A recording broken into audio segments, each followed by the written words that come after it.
ಕೇಳಿಸ್ತಿದೆ. ಓಕೆ. ಶ್ರುತಿಸ್ಮೃತಿಪುರಾಣಾನಾಮಾಲಯಂ ಕರುಣಾಲಯಂ ನಮಾಮಿ ಭಗವತ್ಪಾದಶಂಕರಂ ಲೋಕಶಂಕರಂ ಶಂಕರಂ ಶಂಕರಾಚಾರ್ಯಂ ಕೇಶವಂ ಬಾದರಾಯಣಂ ಸೂತ್ರಭಾಷ್ಯಕೃತೌ ವಂದೇ ಭಗವಂತೌ ಪುನಃ ಪುನಃ. ಭಾರತೀಕರುಣಾಪಾತ್ರಂ ಭಾರತೀಪದಭೂಷಣಂ ಭಾರತೀಪದಮಾರೂಢಂ ಭಾರತೀತೀರ್ಥಮಾಶ್ರಯೇ ವಿದ್ಯಾವಿನಯಸಂಪನ್ನಂ वीतरागं विवेकिनं वन्दे वेदान्ततत्त्वज्ञं विदुषेखरभारतीम् परमं क्लिष्टवेदान्तं परया श्लक्ष्णया गिरा यो बोधयति तं वन्दे परमानन्दभारतीम् जन्माद्यस्य यतोऽन्वयादितरतश्चार्थैष्वभिज्ञस्वराट् तेने ब्रह्महृदाय आदिकवये मुह्यन्ति यत्सूरयः तेजो वारिमृदां यथा विनिमयो यत्र त्रिसर्गो मृषा धाम्ना स्वेन सदा निरस्तकुहकं सत्यं परं धीमहि. ಜಿಜ್ಞಾಸುಗಳೇ, ಬಾದರಾಯಣ ಪ್ರಣೀತವಾಗಿರುವಂತಹ ಶ್ರೀಮದ್ ಭಾಗವತ ಮಹಾಪುರಾಣದಲ್ಲಿ 8ನೇ ಸ್ಕಂದ, ಅದರಲ್ಲಿ ಕೊನೆಯ ಹಂತದಲ್ಲಿದ್ದೇವೆ. ವಾಮನಾವತಾರದ ಕಥೆಯನ್ನು ನೋಡ್ತಾ ಇದ್ದೀವಿ. ನಿನ್ನೆ ದಿವಸ ನಾವು ಅದಿತಿ ದೇವಿಯು ಮಾಡಿರುವಂತಹ ವಯೋವೃತವನ್ನ ಮೆಚ್ಚಿ ಭಗವಂತನು ಪ್ರತ್ಯಕ್ಷನಾಗಿ ನಿನ್ನ ಉದರದಲ್ಲಿಯೇನೆ ನಾನು ಜನಿಸ್ತೇನೆ ಎನ್ನುವಂತಹ ಅಭಯವಚನವನ್ನ ನೀಡಿ ಮಾತಿನಂತೆ ಕಶ್ಯಪ ಬ್ರಹ್ಮನ ತಪಶ್ಚರ್ಯದ ಒಂದು ಸಂಪೂರ್ಣ ಎರಕವೋ ಎಂಬಂತೆ ಭಗವಂತನು ಕಶ್ಯಪನ ಮೂಲಕ ತನ್ನ ತೇಜಸ್ಸನ್ನ ಅದಿತಿ ಗರ್ಭದಲ್ಲಿ ಪ್ರವೇಶಿಸಿ ಆಮೇಲೆ ಚತುರ್ಭುಜಾಕಾರದಲ್ಲಿ ಚತುರ್ಭುಜ ರೂಪದಲ್ಲಿ ಶಂಖ ಚಕ್ರ ಗದಾ ಪದ್ಮಗಳಿಂದ ಧರಿಸಿಕೊಂಡು ಪೀತಾಂಬರಧಾರಿಯಾಗಿ ಜನ್ಮತಾತನೆ ಅಥವಾ ದರ್ಶನವನ್ನು ನೀತಾನೆ. ಆಮೇಲೆ ಆ ಎಲ್ಲಾ ದೇವತೆಗಳ ದರ್ಶನ ಎಲ್ಲ ಸ್ತೋತ್ರ ಎಲ್ಲ ಮುಗಿದ್ಮೇಲೆ ತಾನು ಒಬ್ಬ ಪುಟ್ಟ ವಟುವಾಗಿ ರೂಪಾಂತರಗೊಳ್ತಾನೆ. ಮುಂಚೆಯೇ ಹೇಳಿದಂತೆ ಅಂದ್ರೆ ಅವನ ಆಶಯವನ್ನು ಋಷಿಮುನಿಗಳು ಗ್ರಹಿಸಿ ವಿಷ್ಣು ಪುರಾಣದ ಪ್ರಕಾರ ಮುಂಚೆಯೇ ಹೇಳಿದಂತೆ ಭಾಗವತದ ಪ್ರಕಾರ ಭಗವಂತನ ಈ ಒಂದು ರೂಪಾಂತರದಿಂದಲೇನೆ ಋಷಿಮುನಿಗಳು ಆಶಯವನ್ನ ಗ್ರಹಿಸಿ ಉಪನಯನವನ್ನ ಮಾಡ್ತಾರೆ. ಅದು ಎಷ್ಟು ಮಹತ್ವದ್ದಾದ ವಿಶಿಷ್ಟಪೂರ್ಣವಾದ ಉಪನಯನವಾಗಿತ್ತು ಎನ್ನುವುದನ್ನು ನಾವು ನಿನ್ನೆ ದಿವಸ ನೋಡಿದ್ವಿ. ಸಾಕ್ಷಾತ್ ಸೂರ್ಯನೇ ಬಂದು ಸಾವಿತ್ರಿ ಮಂತ್ರದ ಉಪದೇಶವನ್ನು ಕೊಡುವಂತವನಾಗಿರ್ತಾನೆ. ಈ ಪ್ರಕಾರ ಉಪನಯನವಾದ ಮೇಲೆ ಅವನು ಭಿಕ್ಷಾಟನೆಗೆ ಹೋಗಬೇಕು. ಅದಕ್ಕೋಸ್ಕರ ಮೊಟ್ಟ ಮೊದಲನೇ ಭಿಕ್ಷೆ ಜಗಜ್ಜನನಿಯಾಗಿರುವಂತಹ ಪಾರ್ವತಿಯಿಂದಲೇನೆ ಪಡೆದುಕೊಳ್ತಾನೆ. ಇಡೀ ಜಗತ್ತಿಗೆ ತಾಯಿ ಅನ್ನುವ ಭಾವದಿಂದ.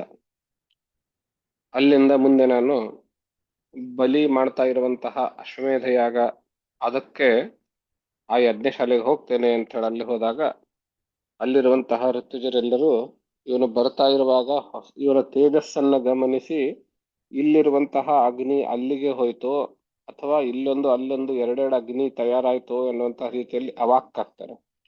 ಎಲ್ಲಾ ಋಷಿಮುನಿಗಳು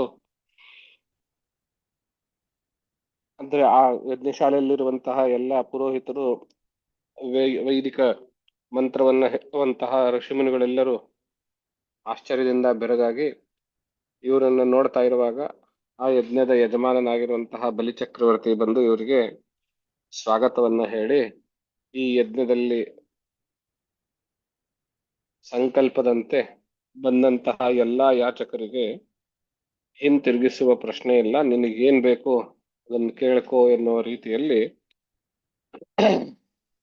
ಆ ಒಳ್ಳೆಯತನದಲ್ಲಿಯೂ ಒಂದು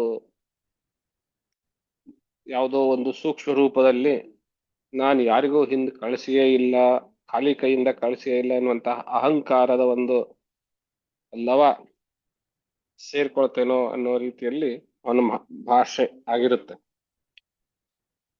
ಮಹಾವಿಷ್ಣುವಿಗೂ ಇದೇ ಬೇಕಾಗಿರ್ತದೆ. ಯಾವ ಸಂದರ್ಭದಲ್ಲಿ ಅವನು ಎಡವುತ್ತಾನೆಯೋ ಅಲ್ಲಿಂದಲೇನೆ ಅವನ ನಿಗ್ರಹಣ, ಅವನನ್ನ ತಡೆಯೋದು ಅಂತ ಯೋಚನೆ ಮಾಡಿರ್ತಾನೆ. ಹಾಗಾಗಿ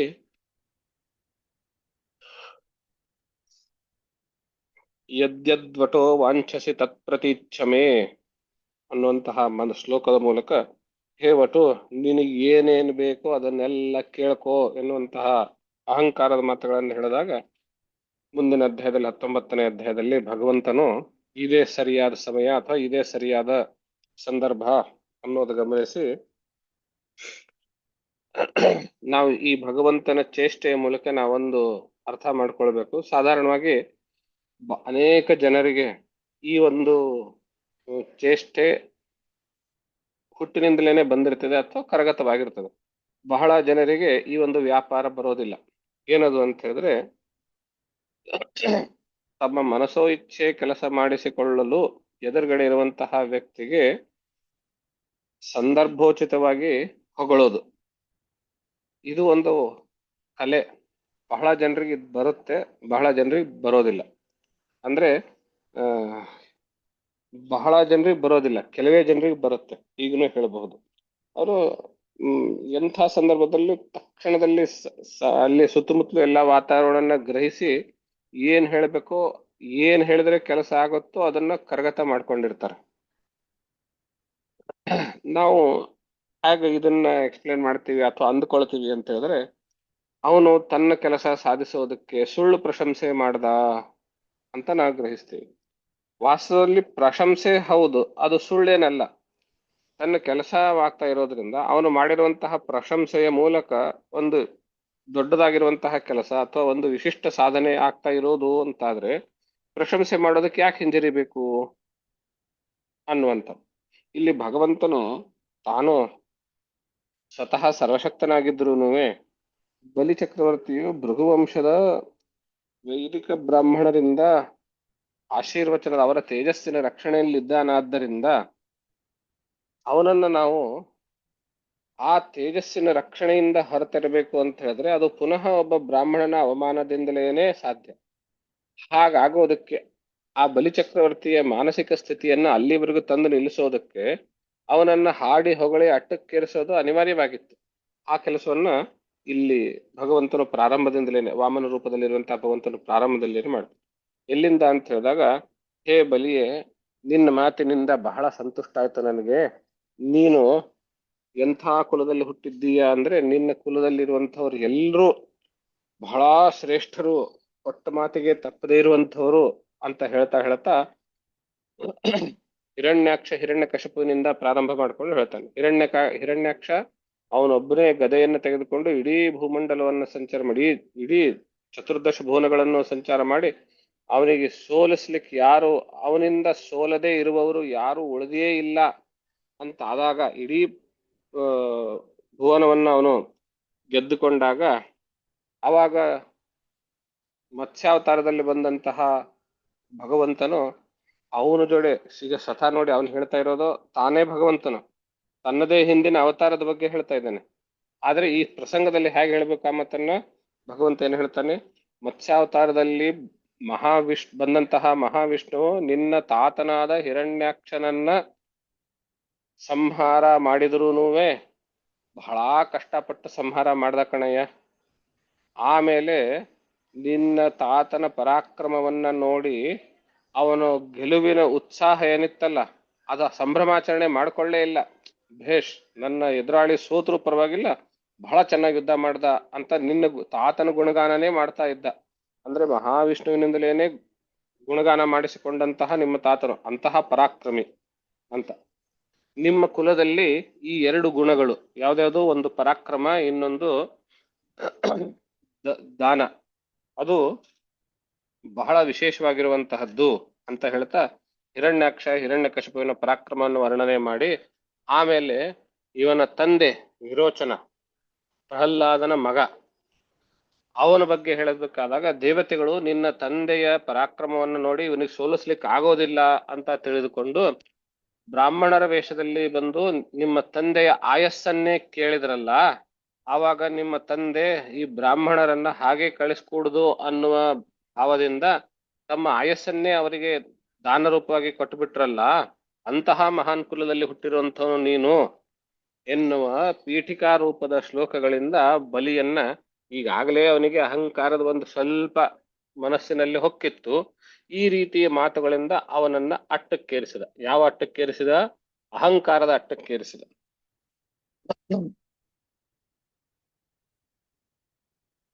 ಅಹಂಕಾರದ ಅಟ್ಟಕ್ಕೇರಿಸಿದಾಗ ಈ ಮಧ್ಯದಲ್ಲಿ ಹಿರಣ್ಯಕಶಿಪುವಿನ ಪರಾಕ್ರಮವನ್ನ ವರ್ಣನೆ ಮಾಡುವಾಗ ಎರಡು ಶ್ಲೋಕಗಳು ನನಗೆ ಬಹಳ ಮಹತ್ವದ್ದನ್ನಿಸ್ತು. ಇಲ್ಲಿ ನಾವು ಅದನ್ನು ಗಮನಿಸ್ಬೇಕು. ಸ್ವಲ್ಪ ವಿಷಯದಿಂದ ದೂರ ಅನಿಸಿದ್ರು ನಾವು ಅಲ್ಟಿಮೇಟ್ಲಿ ಈ ಭಾಗವತ ಪಾಠವನ್ನ ನಮ್ಮ ಜೀವನದಲ್ಲಿ ಹೇಗೆ ಅಳವಡಿಸ್ಕೊಳ್ಬೇಕು, ಏನೇನ್ ನಾವು ಕಲಿಬೇಕು, ಹೇಗೆ ನಮ್ಮ ಜೀವನ ಸುಗಮವಾಗಿ ಸುಲಲಿತವಾಗಿ ಸುಖಮಯವಾಗಿ ಮಾಡ್ಕೊಳ್ಬೇಕು ಅನ್ನೋ ಉದ್ದೇಶದಿಂದಲೇನೆ ನಾವು ಈ ಭಾಗವತ ಪ್ರಾರಂಭ ಮಾಡಿರುವುದರಿಂದ ನಮಗೆ ಈ ಭಾಗವತದ ಕಥೆ ಕೇಳಿ ಪಾತ್ರಗಳ ಪರಿಚಯ ಮಾಡಿಕೊಂಡು ಪರೀಕ್ಷೆ ಬರೆದು ಯಾವ್ದು ಮೆಡಲ್ ತಗೊಳ್ಳೋದಿಲ್ವಲ್ಲ, ನಮ್ಮ ಜೀವನ ಸುಖಮಯ ಮಾಡಿಸ್ಕೊಳ್ಬೇಕಾಗಿದೆ ತಾನೆ, ಜೊತೆಗೆ ಅಲ್ಪ ಸ್ವಲ್ಪ ಪುಣ್ಯ ಸಂಚಯನೂ ಮಾಡ್ಕೊಳ್ಬೇಕಾಗಿದೆ.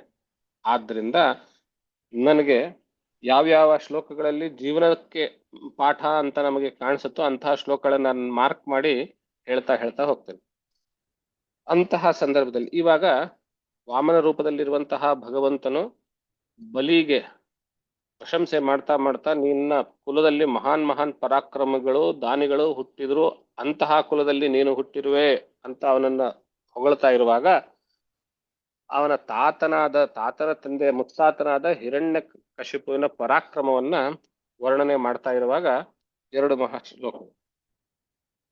ವಾಮನನು ವರ್ಣನೆ ಮಾಡ್ತಾ ಇದ್ದಾನೆ ಹಿರಣ್ಯಕಶಿಪುವಿನ ಪರಾಕ್ರಮವನ್ನ.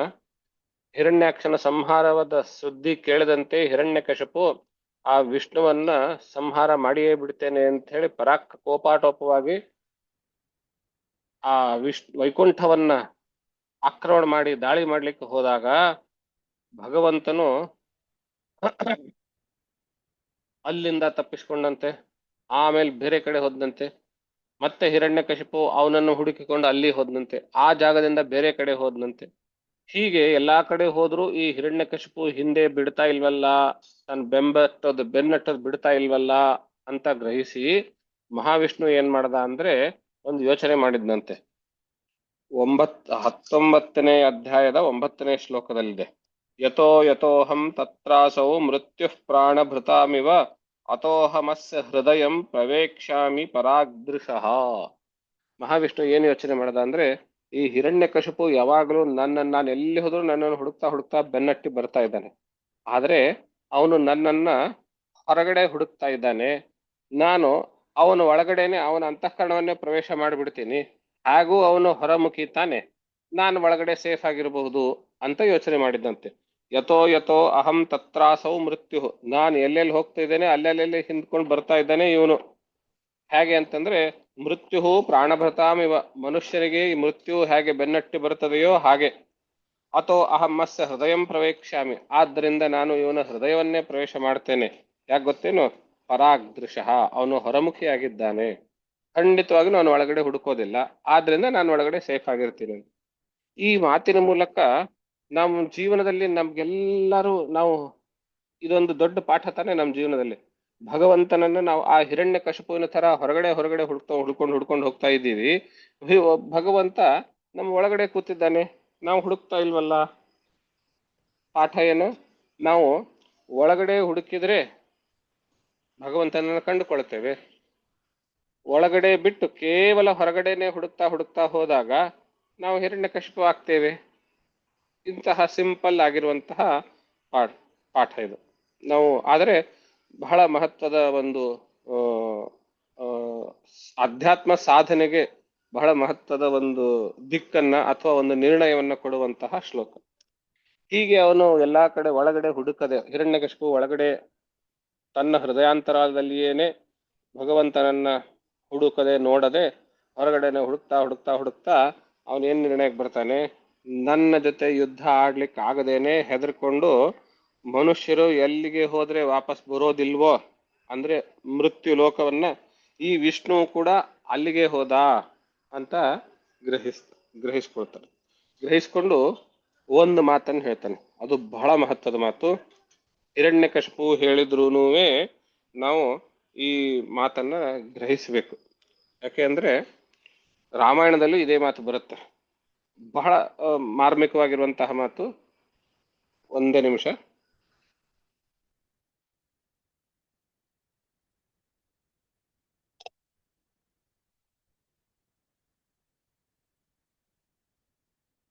ಹದಿಮೂರನೇ ಶ್ಲೋಕ. ಹಿರಣ್ಯಕಶಿಪು ವಿಷ್ಣುವನ್ನ ಹುಡುಕಿ ಹುಡುಕಿ ಅವನು ಸತ್ತೋಗಿದ್ದಾನೆ, ನನ್ನ ಜೊತೆ ಯುದ್ಧ ಆಡ್ಲಿಕ್ಕೆ ಹೆದರ್ಕೊಂಡು ಆತ್ಮಹತ್ಯೆ ಮಾಡ್ಕೊಂಡೋ ಅಥವಾ ಎಲ್ಲಿ ಹೋದ್ನೋ, ಯಮಲೋಕಕ್ಕೆ ಹೋಗಿದ್ದಾನೆ. ಇಲ್ಲಿದ್ರೆ ನಾನು ಎಲ್ಲಾ ಕಡೆ ಹುಡುಕಿ ಬಂದಾಯ್ತು, ಅವನಿಗೆ ಸಿಕ್ಕಿಲ್ಲ, ಅವನು ಸತ್ತೋದ. ಇನ್ನು ಸತ್ತೋದವ್ರ ಜೊತೆ ಏನು ವೈರ ಮುಂದುವರಿಸೋದು ಅಂತ ಬಿಟ್ಬಿಟ್ನಂತೆ. ಅದನ್ನ ಹಾಗೆ ಹೇಳ್ತಾನೆ, ವೈರಾನುಬಂಧ ಏತಾವಾನ್ ಅಮೃತ್ಯೋ ಏತಾವಾನ್ ಆಮೃತ್ಯೋರಿಹ ದೇಹಿನಾಂ. ದೇಹಿಗಳಿಗೆ ಅಂದ್ರೆ ಮನುಷ್ಯರಿಗೆ, ಅಂದ್ರೆ ಶರೀರ ಉಳ್ಳಂಥವರಿಗೆ ವೈರ ಎಲ್ಲಿವರೆಗಿರುತ್ತೆ ಅಂತ ಅಂದ್ರೆ ವೈರಾನುಬಂಧ, ವೈರದ ಬಂಧವನ್ನ ನಾವು ಎಲ್ಲಿವರೆಗೆ ಕಟ್ಟಿಕೊಂಡಿರ್ಬೇಕು ಅಂದ್ರೆ ಆಮೃತ್ಯೋಹೋ, ನಮ್ದು ಎಷ್ಟೇ ದೊಡ್ಡ ಜಗಳ ಇರಲಿ, ಏನೇ ಆಸ್ತಿ ಪಾಸ್ತಿ ಇರಲಿ, ಏನೇ ವಿಚಾರ ವ್ಯವಹಾರ ಆಗಿರ್ಲಿ, ಎಷ್ಟು ಭಿನ್ನಾಭಿಪ್ರಾಯ ಬರಲಿ, ಮೋಸ ಆಗಿರ್ಲಿ, ಏನೇ ಆಗಿದ್ರು ಆ ಜಗಳ ಸಾವಿನವರೆಗೆ ಮಾತ್ರ ಅಂತ ಇಲ್ಲಿ ಹೇಳಿದ್ದು. ಸತ್ತ ಮೇಲೆ ನಾವು ವೈರವನ್ನು ಮುಂದುವರಿಸುವ ಹಾಗಿಲ್ಲ ಅಂತ, ಮುಂದುವರಿಸಬಾರದು ಅನ್ನುವಂಥದ್ದು. ರಾಮಾಯಣದಲ್ಲಿ ಇಂತಹದ್ದೇ ಬಹಳ ಸುಂದರವಾದ ಘಟನೆ ಬರುತ್ತೆ. ಇಂದ್ರಜಿತನ ಸಾವಾದಾಗ, ಮೇಘನಾದನ ಸಾವಾದಾಗ ರಾವಣನ ಮಗ ಲಕ್ಷ್ಮಣನನ್ನ ಹೆಚ್ಚು ಕಡಿಮೆ ಸಂಹಾರವೇ ಮಾಡಿರುವಂತಹದ್ದು. ಅಂಥವನು ಸಂಹಾರವಾದಾಗ, ಸತ್ತೋದಾಗ ಎಲ್ಲಾ ವಾನರ ಸೈನ್ಯ ಅವನ ಶವದ ಸುತ್ತಲೂ ಕೇಕೆ ಹಾಕಿ ಕುಣಿತಾ ಇರುವಾಗ ರಾಮ ಬಂದು ಹೇಳ್ತಾನೆ, ನೀವು ಮಾಡ್ತಾ ಇರೋದು ಸರಿಯಲ್ಲ, ಅವನು ದೊಡ್ಡ ಪರಾಕ್ರಮಿ, ಒಬ್ಬ ಯೋಧ, ಅವನನ್ನ ಅಂತ್ಯಕರ್ಮಗಳು ಯಥಾವಿಧಿಯಾಗಿ ನಡೆಯೋದಕ್ಕೆ ಅವನಿಗೆ ವಾಪಸ್ ಕಳಿಸ್ಕೊಡಿ ಅವನ ಶವ ಅಂತ ಹೇಳ್ತಾನೆ. ಅವಾಗ ಎಲ್ರು ವಿರೋಧ ಮಾಡ್ತೀವಿ, ಏನ್ ರಾಮ ನಿಂಗೆ ತಲೆ ಕೆಟ್ಟಿದ್ಯಾ, ಅವ್ನು ನಮ್ಗೆ ಎಷ್ಟು ನಷ್ಟ ಮಾಡಿದ್ದಾನೆ ಯುದ್ಧದಲ್ಲಿ, ನಿನ್ನನ್ನು ಲಕ್ಷ್ಮಣನನ್ನು ಹೆಚ್ಚು ಕಡಿಮೆ ಕೊಂದೇ ಬಿಟ್ಟಿದ್ದ, ಅಂಥವನನ್ನ ನೀನು ಇಷ್ಟೆಲ್ಲ ಗೌರವ ಕೊಡೋ ಅವಶ್ಯಕತೆ ಏನು ಅಂತ ಕೇಳಿದಾಗ ಭಗವಂತ ಹೇಳ್ತಾನೆ, ಮರಣ ಅಂತಾನಿ ವೈರಾಣಿ ಅಂತ. ವೈರ ಅನ್ನುವಂತಹದ್ದು ಮರಣದವರೆಗೆ ಮಾತ್ರ, ಮರಣದಲ್ಲಿ ನಮ್ಮ ವೈರವು ಕೊನೆಗೊಳ್ಳಬೇಕು. ಇಲ್ಲಿ ಹೇಳೋದೇನು ಭಾಗವತದಲ್ಲಿ, ವೈರಾನುಬಂಧ ಏತಾವಾನ್ ಆಮೃತ್ಯೋರಿಹ ದೇಹಿನಾಂ.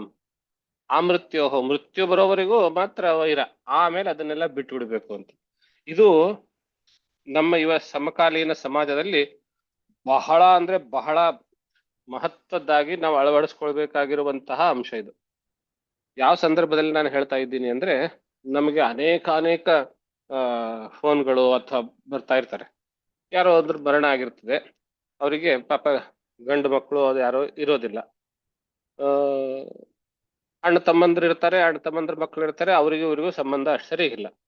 ಈ ಕಡೆ ಮಗಳು, ಅಳಿಯ ಅಥವಾ ಈ ಕಡೆ ಬೀಗ, ಈ ತರ ಎಲ್ಲ ಇರ್ತಾರೆ. ಅವ್ರ ಫೋನ್, ಅವ್ರ ಕರ್ಮ ಯಾರು ಮಾಡ್ಬೇಕ್ರಿ, ಅಳಿಯ ಮಾಡಿದ್ರೆ ನಡೆಯುತ್ತೋ ಹೇಗೆ? ನಾವ್ ಹೇಳ್ತೀವಿ, ಅವ್ರ ಅಣ್ಣ ತಮ್ಮ ಯಾರಾದ್ರೂ ಇರ್ತಾರಲ್ಲ, ಅವ್ರ ಮಕ್ಕಳನ್ನ ಕರೀರಿ. ಇಲ್ರಿ, ಅವ್ರಿಗೂ ಇವ್ರಿಗೂ ಆಗ್ ಬರೋದಿಲ್ಲ, ಅವ್ರು ಯಾವತ್ತು ಬರೋದಿಲ್ಲ ಅಂತ ಹೇಳಿದ್ದಾರೆ, ಹಾಗೆ ಹೀಗೆ ಅಂತ ಹೇಳಿ. ಇದು ನಾವು ಮಾಡ್ತಾ ಇರುವಂತಹ ಬಹಳ ದೊಡ್ಡ ತಪ್ಪು. ಎಂತಹ ದ್ವೇಷ ಇದ್ರು ನಾನು ಒಬ್ರಿಗೆ ನೇರವಾಗಿ ಹೇಳ್ದೆ, ಬರೋದಿಲ್ಲ ಅಂತ ಹೇಳ್ಕೊಡಿದ್ರಿ, ಬರೋ ಹಾಗೆ ನೀವು ಇಟ್ಕೊಂಡಿರ್ಬೇಕು ಸಂಬಂಧ ಅಂತ.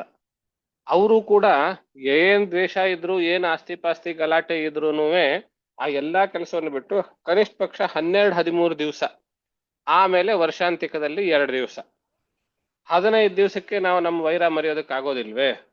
ಬಂದ್ಬಿಟ್ಟು ಮುಂದಿನ ಎಲ್ಲಾ ಕೆಲಸಗಳನ್ನ ಅಧಿಕಾರಿಯಾಗಿರುವಂತವನು ಮೊದಲಿಗೆ ಆ ಗೋತ್ರದಲ್ಲಿರುವವರು, ಆ ಅಣ್ಣ ತಮ್ಮಂದರ ತಮ್ಮನೋ ತಮ್ಮನ ಮಕ್ಕಳು ಯಾರು ಇರ್ತಾರೆ ಅವ್ರಿಗೇನೆ ಮೊದಲನೇ ಹಕ್ಕು, ಅಧಿಕಾರ, ಶ್ರಾದ್ದಾಧಿಕಾರ.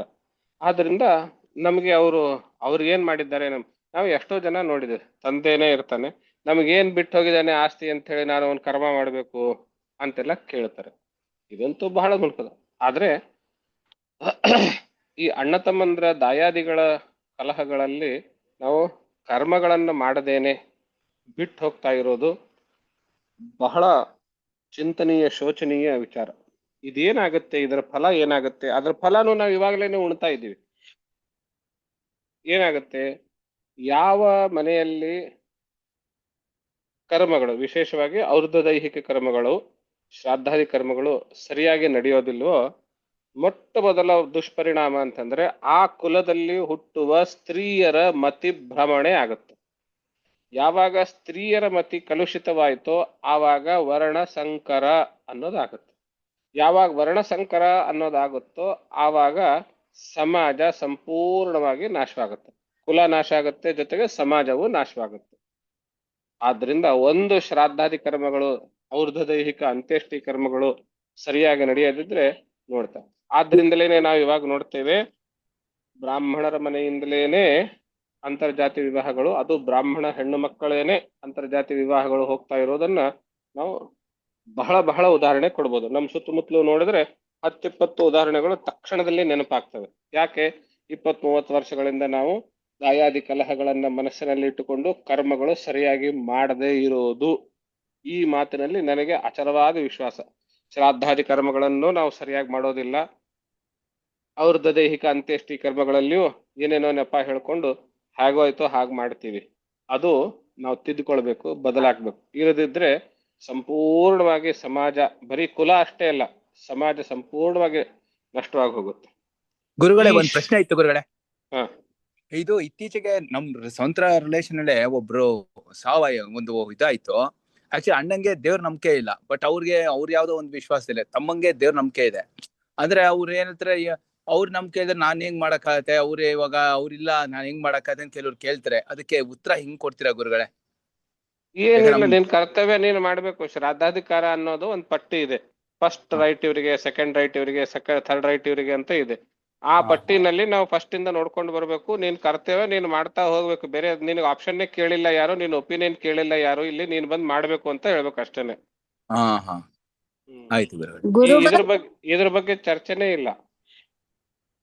ಗುರುಗಳೇ, ಇತ್ತೀಚೆಗೆ ನಮ್ಮ ಸ್ನೇಹಿತರ ಮನೇಲಿ ಒಬ್ಬರಲ್ಲಿ ಸಾವಾಯ್ತು. ಆತನಿಗೆ 90 ವರ್ಷ, ಆಕೆಗೆ ಒಂದು 87 ವರ್ಷ. ಆಕೆ ಹೋದ್ರು, ಅವ್ರಿಗೆ 2 ಗಂಡ್ ಮಕ್ಳಿದ್ದಾರೆ. ಅವ್ರಿಬ್ಬರಿಗೆ ಈ ಶ್ರಾದ್ದ ಇದು ಮಾಡೋದ್ರಲ್ಲಿ ನಂಬಿಕೆ ಇಲ್ಲ ಅನ್ಬಿಟ್ಟು ಅವ್ರಿಬ್ರು ಮಾಡ್ಲೇ ಇಲ್ಲ. ಅದಕ್ಕೆ ಅವರ ಗಂಡ ಆದವರೇ ಮಾಡಿದ್ರು ಇದೆಲ್ಲ ಸಂಸ್ಕಾರ, ಇದೆಲ್ಲ ಮಾಡಿ. ಸರಿ, ಮಾಡೋದಕ್ಕೆ ಇದೆ. ಅಂತ ಘಟನೆ ನಮ್ ಗುಲ್ಬರ್ಗದಲ್ಲಿಯೇ ನಡೆದಿದೆ. ಮಗ ಅಮೆರಿಕದಲ್ಲಿ ಇದ್ದಂತೆ. ಮಗ ಮುಂಚೆ ತಂದೆ ತೀರ್ಕೊಂಡ, ಅಂದ್ರೆ ಗಂಡ ಹೆಂಡತಿ ವಯಸ್ಸಾದವರು. ಗಂಡ ತೀರ್ಕೊಂಡ, ಮಗ ಅಮೆರಿಕದಲ್ಲಿರೋನ್ ಬಂದ. 3ನೇ-4ನೇ ದಿವಸ ಬಂದು ಆಮೇಲೆ ನನ್ಗದ್ರ ಯಾವ್ದ್ರಲ್ಲಿ ನಂಬಿಕೆ ಇಲ್ಲ, ನೀವು ಯಾರಾದ್ರೂ ಏನಾದ್ರೂ ಮಾಡ್ಕೊಳ್ಳಿ, ಅದೆಷ್ಟು ಖರ್ಚು ಬೇಕಂದ್ರೆ ಖರ್ಚು ಕೊಡ್ತೀನಿ ಅಂತ ಹೇಳಿದ್ನಂತೆ. ಇದರಿಂದ ಅವನ ಅಟಿಟ್ಯೂಡ್ ಅನ್ನು ನೋಡಿ ಮನನೊಂದಂತಹ ತಾಯಿ ಅವಾಗ್ಲೇನೆ ತನ್ನ ಮೈದನನಿಗೆ ಹೇಳಿಟ್ಟಿದ್ಲಂತೆ, ನನ್ನ ಮರಣ ಆದ್ಮೇಲೆ ಈ ಮಕ್ಕಳಿಗೆ ವಿಷಯ ತಿಳಿಸ್ಬೇಡ, ನನ್ನ ಮರಣ ಎಲ್ಲಾ ಅಂತಿಮ ಸಂಸ್ಕಾರಗಳನ್ನ ನೀನೇ ಮಾಡ್ಬೇಕು ಅಂತ ಹೇಳಿ ಮೈದನನಿಗೆ ಹೇಳಿ ಮಾತು ತೆಗೆದುಕೊಂಡಿದ್ಲಂತೆ. ಮುಂದೆ 3-4 ವರ್ಷಗಳ ನಂತರ ಅವಳು ತೀರ್ಕೊಂಡ್ಲು. ಆಮೇಲೆ ನಾವು ಹೋಗ್ತೀವಿ, ಅವನ್ ಮೈದನ ಮಾಡ್ತಾ ಇದ್ದಾನೆ, ಮಕ್ಕಳು ಯಾರು ಬಂದಿಲ್ಲ, ಇವ್ರು ಹೇಳೂ ಇಲ್ಲ, ಅವ್ರು ಬಂದೂ ಇಲ್ಲ, ಇವ್ರು ಮೈದನನೇ ಮಾಡಿದ. ಇಂಥ ಘಟನೆಗಳು ಆಗುತ್ತವೆ.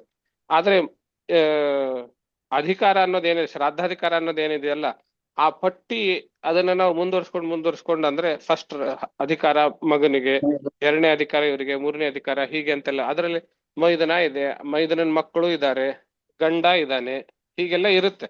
ಅದನ್ನ ಮಾಡ್ಕೊಂಡು ಹೋಗ್ಬೇಕು. ಆ ಪಟ್ಟಿ ಮಿಸ್ ಮಾಡೋ ಹಾಗಿಲ್ಲ.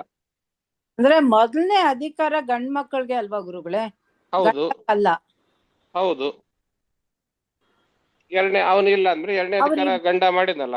ಇಲ್ಲೇ ಇದ್ದಾರೆ, ಒಂದೇ ಅಲ್ಲೇ ಹತ್ರನೇ ಇದ್ದಾರೆ, ಎಲ್ಲದಕ್ಕೂ ಬಂದಿದ್ರು, ಬಟ್ ಅವ್ರು ಮಾಡ್ಲೇ ಇಲ್ಲ. ಅನುಭವಿಸ್ತಾರೆ ಮುಂದೆ. ಅದಕ್ಕೇನ್ ಮಾಡ್ಲಿಕ್ಕಾಗುತ್ತೆ? ನಾವು ಇದು ಅವತ್ತಿನ ದಿವಸ ಯೋಚನೆ ಮಾಡಿ ಚರ್ಚೆ ಮಾಡ್ತಾ ಇರುವಂತಹ ಇದಕ್ಕೆ ಸಾಲ್ಯೂಷನ್ ಹುಡುಕ್ಬೇಕು ಅಂತ ಮಾಡೋ ಪ್ರಶ್ನೆ ಅಲ್ಲ. ಸಂಬಂಧಗಳು ನಾವು ಇಟ್ಕೊಳ್ಳೋದ್ರಿಂದ ಹಿಡಿದುಕೊಂಡು ಈ ಕೆಲಸ ಆಗಬೇಕು, ಪ್ರಾರಂಭದಿಂದಲೂ ಈ ಕೆಲಸ ಆಗಬೇಕು. ಎರಡೂ ಕಡೆಯಿಂದ ಸಂಬಂಧಗಳು ಉಳಿಸ್ಕೊಂಡು, ಪ್ರಯತ್ನಪೂರ್ವಕವಾಗಿ ಉಳಿಸ್ಕೊಂಡು ಬೆಳೆಸ್ಕೊಂಡು ಹೋದಾಗ, ಮರಣವಾದಾಗ ಪ್ರಶ್ನೆಗಳು ಹುಟ್ಟೋದಿಲ್ಲ. ಇದು ನನ್ನ ಮಾತು. ಆಯ್ತು, ಧನ್ಯವಾದಗಳು ಗುರುಗಳೇ. ನಮ್ದು ಪರಿಚಯದ್ದು ತುಂಬಾ ಹೈಕೋರ್ಟ್ ಜಡ್ಜ್ ಅವರು ಹ್ಮ್ ಮನೆಯಲ್ಲಿ ಅಣ್ಣ ತಮ್ಮ ಜಗಳ ಆಡ್ಕೊಂಡ್ಬಿಟ್ಟು ಇಬ್ರು ಸಪರೇಟ್ ಆಗಿ ಇದ್ ಮಾಡ್ತಾ ಇದ್ದಾರೆ. ಯಾವುದು ಹ್ಮ್ ಆಸನ ವಸನಗಳೆಲ್ಲ ಸಪರೇಟ್ ಆಗಿ ಶಂಕರ ಮಠದಲ್ಲೇ ಹೋಗಿ ಅದು ಅಲ್ಲಿ ಮುಕ್ತಿ ಕ್ಲಿನಿಕ್ ಹ್ಮ್ ಏನು ಮುಕ್ತಿ ಅಂತ ಏನೋ ಇದೆ ನೋಡಿ, ಇದರಲ್ಲಿ ಹ್ಮ್ ಬಸವನಗುಡಿ ಹ್ಮ್ ಅಲ್ಲಿ ಮಾಡಕ್ ಹೋಗಿದ್ದಾರೆ. ಹ್ಮ್ ಹ್ಮ್ ಇಬ್ರು ಹ್ಮ್ ಒಂದೇ ಕಡೆ ಪಕ್ಕ ಪಕ್ಕ ಕೂತ್ ಮಾಡ್ತಾ ಇರೋದ್ರಿಂದ ಅಲ್ಲಿರೋ ಅರ್ಚಕರು ನೋಡಿ ಗಮನಿಸಿ ಬೈದ್ ಬಿಟ್ಟು ಒಟ್ಟಿಗೆ ಮಾಡ್ಸಿದ್ರು. ಆಮೇಲೆ ನೆಕ್ಸ್ಟ್ ಮಂತ್ ಹ್ಮ್ ಇಂದ ಬೇರೆ ಕಡೆನೇ ಹ್ಮ್ ಮಾಡ್ತಾ ಇದಾರೆ ಇಬ್ರು ಈಗ. ಅಯ್ಯೋ. ಹ್ಮ್ ಏನ್ ಹೇಳ್ತೀರಾ ಇದೆ ಅದಕ್ಕೆ? ಇರುತ್ತೆ, ಇದೆ ಇದೆ ಹೈಕೋರ್ಟ್ ಇದೆ ಇದೆ. ಹೈಕೋರ್ಟ್ ಜಡ್ಜ್ ಅವರು ತುಂಬಾ ಹ್ಮ್ ತುಂಬಾ ಹ್ಮ್ ಫೇಮಸ್. ಹ್ಮ್ ಇದೆ, ತುಂಬಾ ದೊಡ್ಡವ್ರದ್ದು ಆಗಿದೆ. ಭೀಮಸೇನ್ ಜೋಶಿ ಸಂಗೀತಕಾರ ಇದ್ದಾರಲ್ಲ, ಅವನಿಗೂ ಮೊದಲನೇ ಹೆಂಡತಿಯಿಂದ ಒಬ್ಬನು ಬೇರೆ ಕರ್ಮ ಮಾಡ್ದ, ಎರಡನೇ ಹೆಂಡತಿ ಮಕ್ಕಳು ಬೇರೆ ಕರ್ಮ ಮಾಡ್ದ, ಅವನ್ ಬೇರೆ ಕಡೆ ಮಾಡ್ದ, ಇವನ್ ಬೇರೆ ಕಡೆ ಮಾಡ್ದ, ಹೀಗೆಲ್ಲ ಆಯ್ತು ಅವ್ರದ್ದು. ಇರ್ಲಿ, ಇದ್ರ ಬಗ್ಗೆ ನಾವುಗಳ ಕನಿಷ್ಠ ಪಕ್ಷ ಇವಾಗ ಈ ವಿಚಾರದಲ್ಲಿ ಸತ್ಸಂಗದಲ್ಲಿ ಭಾಗವತ ಜಿಜ್ಞಾಸುಗಳಲ್ಲಿ ಸೇರಿದಂಥವ್ರೆಲ್ಲರೂ ಕೂಡ ಇದ್ರ ಬಗ್ಗೆ ನಾವು ಯೋಚನೆ ಮಾಡಿ, ನಮ್ಮ ಬಂಧು ಬಳಗದಲ್ಲಿ ಜನ ಸೇರಿದಾಗ, ಯಾವುದೋ ಗಣಹೋಮನೋ ಮದುವೆನೋ ಎಲ್ಲೋ ಸೇರಿರ್ತೀವಿ, ಅದರಲ್ಲಿ ಇಂತಹ ವಿಚಾರಗಳನ್ನ ಚರ್ಚೆ ಮಾಡಿಕೊಂಡು ಬದಲಾವಣೆಗೆ, ಸುಧಾರಣೆಗೆ ನಾವು ಪ್ರಯತ್ನ ಪಡಬಹುದಲ್ಲ ಅನ್ನುವಂತಹ ಒಂದು ಉದ್ದೇಶದಿಂದ ನಾನು ಇವನ್ನೆಲ್ಲ ಇಲ್ಲಿ ಹೇಳುವಂತಹ ಪ್ರಸಂಗ ಬಂತು. ಕೇಳಿದ ಹ ಸರಿ. ಈ ಪ್ರಕಾರ ವಾಮನ ರೂಪದಲ್ಲಿರುವಂತಹ ಭಗವಂತನು ಬಲಿಗೆ ಅವನ ತಂದೆ, ತಾತ, ಮುತ್ತಾತ ಅವರೆಲ್ಲಾ ಶ್ರೇಷ್ಠ ಗುಣಗಳನ್ನ ಹೇಳ್ತಾ ಹೇಳ್ತಾ ಹೊಗಳಿ ಹೊಗಳಿ ಆಮೇಲೆ ನೀನು ಕೂಡ ಅಂತಹ ಕುಲದಲ್ಲಿ ಹುಟ್ಟಿರುವಂಥವನು, ಶ್ರೇಷ್ಠನಾಗಿರುವಂಥವನು, ನಿನ್ನ ಆ ಮಾತಿನಿಂದ ಯಾವುದು ಇವಾಗ ನಿಂಗೆ ಏನ್ ಬೇಕೋ ಅದನ್ನ ಕೇಳ್ಕೊ ಅಂತ ಹೇಳಿದೆ ಅಲ್ಲ, ಅದು ನೀನು ಯಾವತ್ತಿಗೂ ಮಾತು ತಪ್ಪೋದಿಲ್ಲ ಅನ್ನುವಂತಹ ವಿಶ್ವಾಸ ನನಗಿದೆ ಅಂತ. ಅಂದ್ರೆ ಮತ್ತೆ ಆ ಮಾತನ್ನು ಹೇಳಿ ಒಂದು ತಪ್ಪು ಕೂಡುದು ಅನ್ನೋ ರೀತಿಯಲ್ಲಿ ಅವನಿಗೆ ಇಂಡಿಕೇಶನ್ ಕೊಟ್ಟು, ಆವಾಗ ತನ್ನ ಯಾಚನೆ ಏನಿದೆ ಅದನ್ನ ಕೇಳ್ತಾನೆ. ಆ ಯಾಚನೆ ಕೇಳುವಾಗ್ಲೂನುವೆ ಅದಕ್ಕೂ ಒಂದು ಪೇಟಿಕೆ ಹೇಳ್ತಾನೆ. ಎಷ್ಟು ಯಾಚನೆ ಮಾಡ್ಬೇಕು ಅಂತ ಹೇಳಿದ್ರೆ, ತನಗೆ ಜೀವನೋಪಾಯಕ್ಕೆ ಎಷ್ಟು ಬೇಕು ಅಷ್ಟೇ ಯಾಚನೆ ಮಾಡ್ಬೇಕು ಅಂತ. ಈ ಸಂವಾದನು ಅಂದ್ರೆ ವಾಮನ ಮತ್ತು ಬಲಿ ಇವರುಗಳ ಸಂವಾದವು, ಬಲಿ ಮತ್ತು ಶುಕ್ರಾಚಾರ್ಯನ ಸಂವಾದವು ಬಹಳ ಚೆನ್ನಾಗಿದೆ. ನೋಟ್ ಮಾಡ್ಕೊಳ್ಳೋದ್ರೆ ಮಾಡ್ಕೊಳ್ಬಹುದು, ರೆಕಾರ್ಡಿಂಗ್ ಇರುತ್ತೆ, ನಂತರದಲ್ಲಿ ಕೇಳ್ಕೊಳ್ಬಹುದು. ಅಂದ್ರೆ ನಮ್ಮ ಜೀವನದಲ್ಲಿ ನಾವು ಯಾವ್ದು ಇದು ಹೇಗ್ ಮಾಡಬೇಕು ಅಂತ ಯೋಚನೆ ಬಂದಿರುತ್ತಲ್ಲ, ಅಂತಹ ಸಂದರ್ಭದಲ್ಲಿ ಉತ್ತರಗಳನ್ನು ಹೇಳುವಂತಹ ಸಂವಾದಗಳಿವು. ಏನ್ ಹೇಳ್ತಾನೆ ವಾಮನ ರೂಪದಲ್ಲಿರುವಂತಹ ಭಗವಂತನು 20ನೇ ಶ್ಲೋಕದಲ್ಲಿ, 21ನೇ ಶ್ಲೋಕದಲ್ಲಿ, ಯಾವಂತೋ ವಿಷಯ ಪ್ರೇಷ್ಠಾ ಸ್ತ್ರೀ ಲೋಕ್ಯಾಮಜಿತೇಂದ್ರಿಯಂ ನ ಶಕ್ನುವಂತಿ ತೇ ಸರ್ವೇ ಪ್ರತಿಪೂರಯಿತುಂ ನೃಪ. ಹೇ ರಾಜನೇ, ನೀನೇನೋ ಹೇಳ್ದಿ, ನಿನಗೇನ್ ಬೇಕೋ ಅದೆಲ್ಲ ಕೇಳ್ಕೊ ಅಂತ ಹೇಳ್ದಿ. ನಿಜವಾಗ ನೀನ್ ಕೊಡೋ ಸಾಮರ್ಥ್ಯ ಉಳ್ಳವನೇ, ಮಾತ್ ತಪ್ಪೋದಿಲ್ಲ ಅನ್ನೋದು ನಂಗೆ ಗೊತ್ತು. ಆದ್ರೂ ಕೇಳುವನು ಹೇಗಿರ್ಬೇಕು ಅಂತ ಹೇಳಿದ್ರೆ, ಈ ಮನುಷ್ಯನಿಗೆ ತನಗೆ ಇಷ್ಟ ಬೇಕಾಗಿರುವುದಂತಹ ವಸ್ತುಗಳನ್ನ ಅಥವಾ ಇಷ್ಟ ಪ್ರಾಪ್ತಿ, ಭೋಗ ಇತ್ಯಾದಿಗಳನ್ನ, ಕಾಮನೆ ಇತ್ಯಾದಿಗಳನ್ನ ತೆಗೆದುಕೊಂಡ್ರೆ ಇಡೀ ಭೂಮಂಡಲದ ಸಂಪತ್ತನ್ನೇ ಆಗಲಿ, ಇಡೀ ಭೂಮಂಡಲದ ಭೋಗವನ್ನೇ ಆಗಲಿ ಅವನಿಗೆ ಕೊಟ್ರೆ, ಯಾರೋ ಜಿತೇಂದ್ರಿಯನಲ್ಲವೋ ಅವನಿಗೆ ಇಡೀ ಭೂಮಂಡಲದ ವಿಷಯ ಭೋಗಗಳು ತೃಪ್ತಿಪಡಿಸಲಾರವು ಅಂತ ಹೇಳ್ತಾನೆ. ಯಾವಂತಹ ವಿಷಯಾಹ ಪ್ರೇಷ್ಠಾಹ, ಭೂಮಿಯ ಮೇಲೆ ಯಾವ್ಯಾವ ಎಷ್ಟೆಷ್ಟೋ ವಿಷಯಗಳಿದಾವೆ. ಎಂತವು? ಸ್ತ್ರೀ ಲೋಕ್ಯಾಂ ಅಜಿತೇಂದ್ರಿಯ, ಸ್ತ್ರೀ ಲೋಕಗಳು ಇತ್ಯಾದಿಗಳು. ಅಜಿತೇಂದ್ರಿಯನಿಗೆ, ಯಾರು ಜಿತೇಂದ್ರಿಯನಲ್ಲವೋ ಅವನಿಗೆ ನ ಶಕ್ನುವಂತಿ ತೇ ಸರ್ವೇ ಪ್ರತಿಪೂರಯಿತು ನೃಪ. ಹೇ ರಾಜನೇ, ಅವನನ್ನು ತೃಪ್ತಿಪಡಿಸೋದಕ್ಕೆ ಸಾಧ್ಯವೇ ಇಲ್ಲ. ಆದ್ರಿಂದ ನಾನು ಅದು ಬೇಕು ಇದು ಬೇಕು ಅಂತ ಕೇಳಿದ್ರೆ, ಇವಾಗ ನೀನು ಇಡೀ ಭೂಮಂಡಲ ಸಂಪತ್ತನ್ನು ಕೇಳಿದ್ರೆ ಆಮೇಲೆ ಬೇರೆ ಲೋಕದ ಸಂಪತ್ತುಗಳು ಬೇಕು ಅನ್ನಿಸ್ತವೆ ನನಗೆ ಅಂತ. ಅದನ್ನು ಮುಂದಿನ ಶ್ಲೋಕದಲ್ಲಿ ಹೇಳ್ತಾರೆ.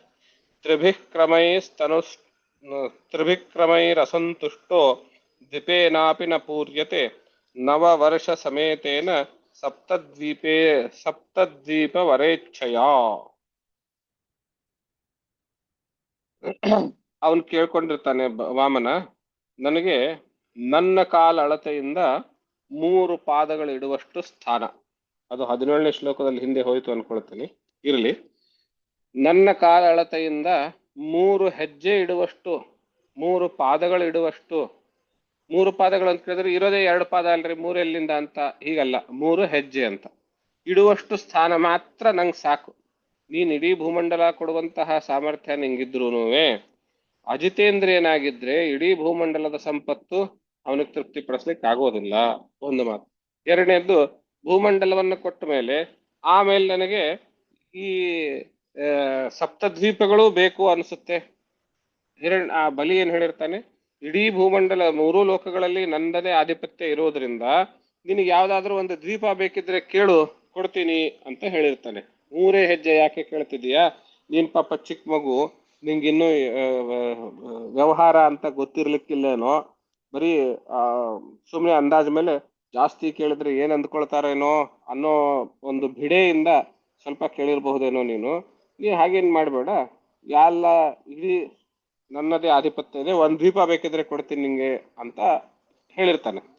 ಬ್ಲಫ್ ಅಥವಾ ಕೊಡ್ಲೂಬಹುದೇನೋ ಸಾಮರ್ಥ್ಯ.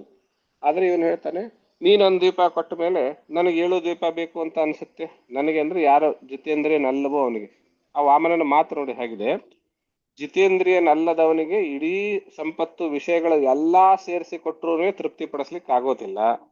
ನಾನಾದ್ರೂ ಬ್ರಹ್ಮಚಾರಿ, ಇಂದ್ರಿಯಗಳನ್ನು ಗೆದ್ದವನು, ಆದ್ರಿಂದ ನನಗಷ್ಟು ಬೇಡ. ಇದು ಅವನ ಲೈನ್ ಆಫ್ ಥಿಂಕಿಂಗ್.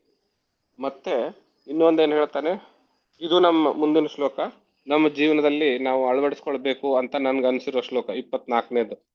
ಯದೃಚ್ಛಯೋಪಪನ್ನೇನ ಸಂತುಷ್ಟೋ ವರ್ತತೆ ಸುಖಂ ನಾಸಂತುಷ್ಟಸ್ತ್ರಿಭಿರ್ಲೋಕೈಃ ಅಜಿತಾತ್ಮೋಪಸಾದಿತೈಃ. ಪ್ರತಿಯೊಬ್ರು ಈ ಮಾತನ್ನ ನಾವು ಹೇಳ್ತೀವಲ್ಲ, ಸೆರಗಿಗೆ ಗಂಟು ಹಾಕೊಂಡು ಇಟ್ಕೋಬೇಕು ಅಂತ. ಯಾವುದೇ ವಸ್ತು ಕಳಿಬಾರದು ಅಂತ ಹೇಳಿದ್ರೆ ಸೆರಗಲ್ಲಿ ಗಂಟು ಹಾಕೊಂಡು ಇಟ್ಕೋ ಅಂತ ಹೇಳ್ತಾರೆ. ಹಾಗೆ ಈ ಮಾತು ನಮ್ಮ ಪಂಚಗಳಿಗೆ ಸೆರಗಿಗಳಿಗೆ ಗಂಟು ಹಾಕೊಂಡು ಇಟ್ಕೊಳ್ಬೇಕು, ಅಂತಹ ಮಾತು. ಯದೃಚ್ಛಯೋಪಪನ್ನೇನ ಸಂತುಷ್ಟ ವರ್ತತೆ ಸುಖಂ. ಯದೃಚ್ಛಯ, ದೈವೇಚ್ಛೆಯಿಂದ ಎಷ್ಟು ನಮಗೆ ಲಾಭವಾಗಿದೆಯೋ ಅದರಿಂದ ಸಂತುಷ್ಟನಾಗಿರುವವನಿಗೆ ಮಾತ್ರ ಸುಖ. ಪದ ಗಮನಿಸಿ, ದೈವೇಚ್ಛೆಯಿಂದ ಏನು ಲಾಭವಾಗಿದೆಯೋ ಅದರಿಂದ ಸಂತುಷ್ಟನಾದವನಿಗೆ ಮಾತ್ರ ಸುಖ. ನಾಸಂತುಷ್ಟ ತ್ರಿಭಿರ್ಲೋಕೈಃ ಅಜಿತಾತ್ಮೋಪಸಾದಿತೈಃ. ಯಾರಿಗೆ ದೈವೇಚ್ಛೆಯಿಂದ ಎಷ್ಟು ಲಾಭವಾಗಿದೆಯೋ ಅದರಲ್ಲಿ ಸುಖ ಇಲ್ಲ, ಸಂತೃಪ್ತಿ ಇಲ್ಲ, ಅಂದ್ರೆ ಅದರಲ್ಲಿ ಸಂತುಷ್ಟನಾಗದೇ ಇದ್ರೆ ಆವಾಗ ಅವನಿಗೆ 3 ಲೋಕಗಳನ್ನ ಆಧಿಪತ್ಯ ಕೊಟ್ಟರೂನುವೆ ಅವನು ದುಃಖಿಯಾಗಿಯೇ ಇರ್ತಾನೆ. ಅಂದ್ರೆ ಸುಖವಾಗಿರುವ ಫಾರ್ಮುಲಾ ಇದು. ನಾವು ಸುಖವಾಗಿರ್ಬೇಕು ಅಂದ್ರೆ ಏನೇಬೇಕು, ಯದೃಚ್ಛಾಲಾಭ ಸಂತುಷ್ಟ, ಎಷ್ಟು ಪ್ರಾಪ್ತವಾಗಿದೆಯೋ ಅಷ್ಟು ಸಂತುಷ್ಟನಾಗಿರ್ಬೇಕು ಅಂತ. ಈಗ ನೀವು ಯೋಚನೆ ಮಾಡಿ, ನಾವು ಯಾತಕ್ಕೆ ನಮ್ಮ ಊರಲ್ಲಿ ಅದೆಷ್ಟೋ ಜಮೀನಿರುತ್ತೆ, ತುಂಬಾ ದೊಡ್ಡ ದೊಡ್ಡ ಮನೆ ಇರ್ತದೆ ಹಳ್ಳಿಗಳಲ್ಲಿ, ಅದೆಲ್ಲವನ್ನು ಬಿಟ್ಟು ನಾವು ದೊಡ್ಡ ಪಟ್ಟಣಕ್ಕೆ ಹೋಗೋದು ಯಾತಕ್ಕೆ ಹೇಳಿ, ಯದೃಚ್ಛಾಲಾಭ ಸಂತುಷ್ಟ ಇಲ್ಲದೆ ಇರೋದ್ರಿಂದ ಅಲ್ವೇ? ನೀವು ಸಮಾಜದಲ್ಲಿ ಕಾಣ್ತಾ ಇರುವಂತಹ ಅನೇಕ ಘಟನೆಗಳು ಬಹಳ ನೋಡ್ತೀವಿ. ತುಂಬಾ ಇವಾಗ ಈ ಸಾಫ್ಟ್ವೇರ್ ಇಂದ ಬಂದಾಗಿಂದ ಅಂತ ಹಿಡ್ಕೊಂಡು ಎಷ್ಟು ದೊಡ್ಡ ಪೋಸ್ಟ್ಗಳಿಗೆ ಹೋಗ್ತಾರೋ ಅವ್ರ ಮೇಲೆ ತೂಗೋ ಕತ್ತಿ, ಸ್ಯಾಕ್ ಅನ್ನೋ ತೂಗೋ ಕತ್ತಿ ಬಹಳ ಹತ್ತಿರದಲ್ಲಿ ಇರುತ್ತೆ ಅವರಿಗೆ. ಆ ಪ್ರಕಾರ ಸ್ಯಾಲ್ರಿ ಪ್ರಕಾರ EMIಗಳು ಮಾಡ್ಕೊಂಡಿರ್ತಾರೆ. ತಕ್ಷಣದಲ್ಲಿ ನಾಳೆಯಿಂದ ನೀನು ಬರ್ಕೂಡ್ದು, ಸೇವೆ ಅವಶ್ಯಕತೆ ಇಲ್ಲ ಅಂತ ಇಮೇಲ್ ಬಂದ್ಬಿಟ್ರೆ ಪ್ರತಿನಿತ್ಯವೂ ಈ ಥರದ್ದಿರುತ್ತೆ. ನಾವು ಯದೃಚ್ಛಾ ಲಾಭದಲ್ಲಿಯೇ ಸಂತುಷ್ಟರಾಗಿದ್ರೆ ಈ ಪರಿಸ್ಥಿತಿಗೆ ಸಿಕ್ಕೋದೇ ಇಲ್ವಲ್ಲ. ಜೀವನ ನಡೆಸೋದು ಅನ್ನೋದು ಒಂದು ಕಲೆ. ನಾವೇನ್ ಅಂದ್ಕೊಳ್ತೀವಿ, ಇಷ್ಟು ಬಂದ್ರೆ ಆವಾಗ ಸುಖವಾಗಿರ್ತೇನೆ ಅಂತ ಅನ್ಕೊಳ್ತೀವಿ, ಅದು ಮುಗಿಯೋದೇ ಇಲ್ಲ. ಅದು ಹಿಂದಿನ ಶ್ಲೋಕದಲ್ಲಿದೆ. ನೀನ್ 3 ಹೆಜ್ಜೆ ಬದಲು 1 ದ್ವೀಪ ಕೊಡ್ತೀನಿ ಅಂತ ನೀನ್ ಹೇಳ್ತಾ ಇದೀಯಾ, 1 ದ್ವೀಪ ತಗೊಂಡ ಮೇಲೆ ನನಗೆ 7 ದ್ವೀಪಗಳು ಬೇಕು ಅಂತ ಅನ್ಸುತ್ತೆ, ಅದು ಮುಗಿಯೋದೇ ಇಲ್ಲ. ಆದ್ರಿಂದ ಇದಕ್ಕೆ ಫಾರ್ಮುಲಾ ಏನು ಅಂದ್ರೆ ಯದೃಚ್ಛಾಲಾಭ ಸಂತುಷ್ಟಿ. ದೈವದಿಂದ ನನಗೆ ಎಷ್ಟು ಸಿಗಬೇಕು ಅಂತ ಇದೆಯೋ ಅಷ್ಟರದಿಂದಲೇ ಸಂತುಷ್ಟನಾಗಬೇಕು. ಇದ್ರ ಜೊತೆಗೆ ಇನ್ನೂ ಒಂದು ಮಾತು ಭಾಗವತದಲ್ಲಿಲ್ಲ, ಬೇರೆ ಕಡೆಯಿಂದ. ದೈವೇಚ್ಛೆಗೂ ಮೀರಿ ನಾವು ಅಧಿಕ ಪಡ್ಕೊಳ್ಳೋದಕ್ ಪ್ರಯತ್ನ ಪಟ್ರೆ ಸಿಕ್ಕಿರೋ ತರ ಕಾಣುತ್ತೆ, ಆದ್ರೆ ಅದರಿಂದ ನಮಗೆ ಯಾವ ಸುಖ, ನೆಮ್ಮದಿ, ಲಾಭ, ಪ್ರಯೋಜನ ಆಗ್ಬೇಕೋ ಅದಾಗಿರೋದಿಲ್ಲ ಅಂತ ಶ್ಲೋಕ ಇದೆ, ಸುಭಾಷಿತ ಇದೆ. ಸುಭಾಷಿತ ನೆನಪಿಗೆ ಬರ್ತಾ ಇಲ್ಲ.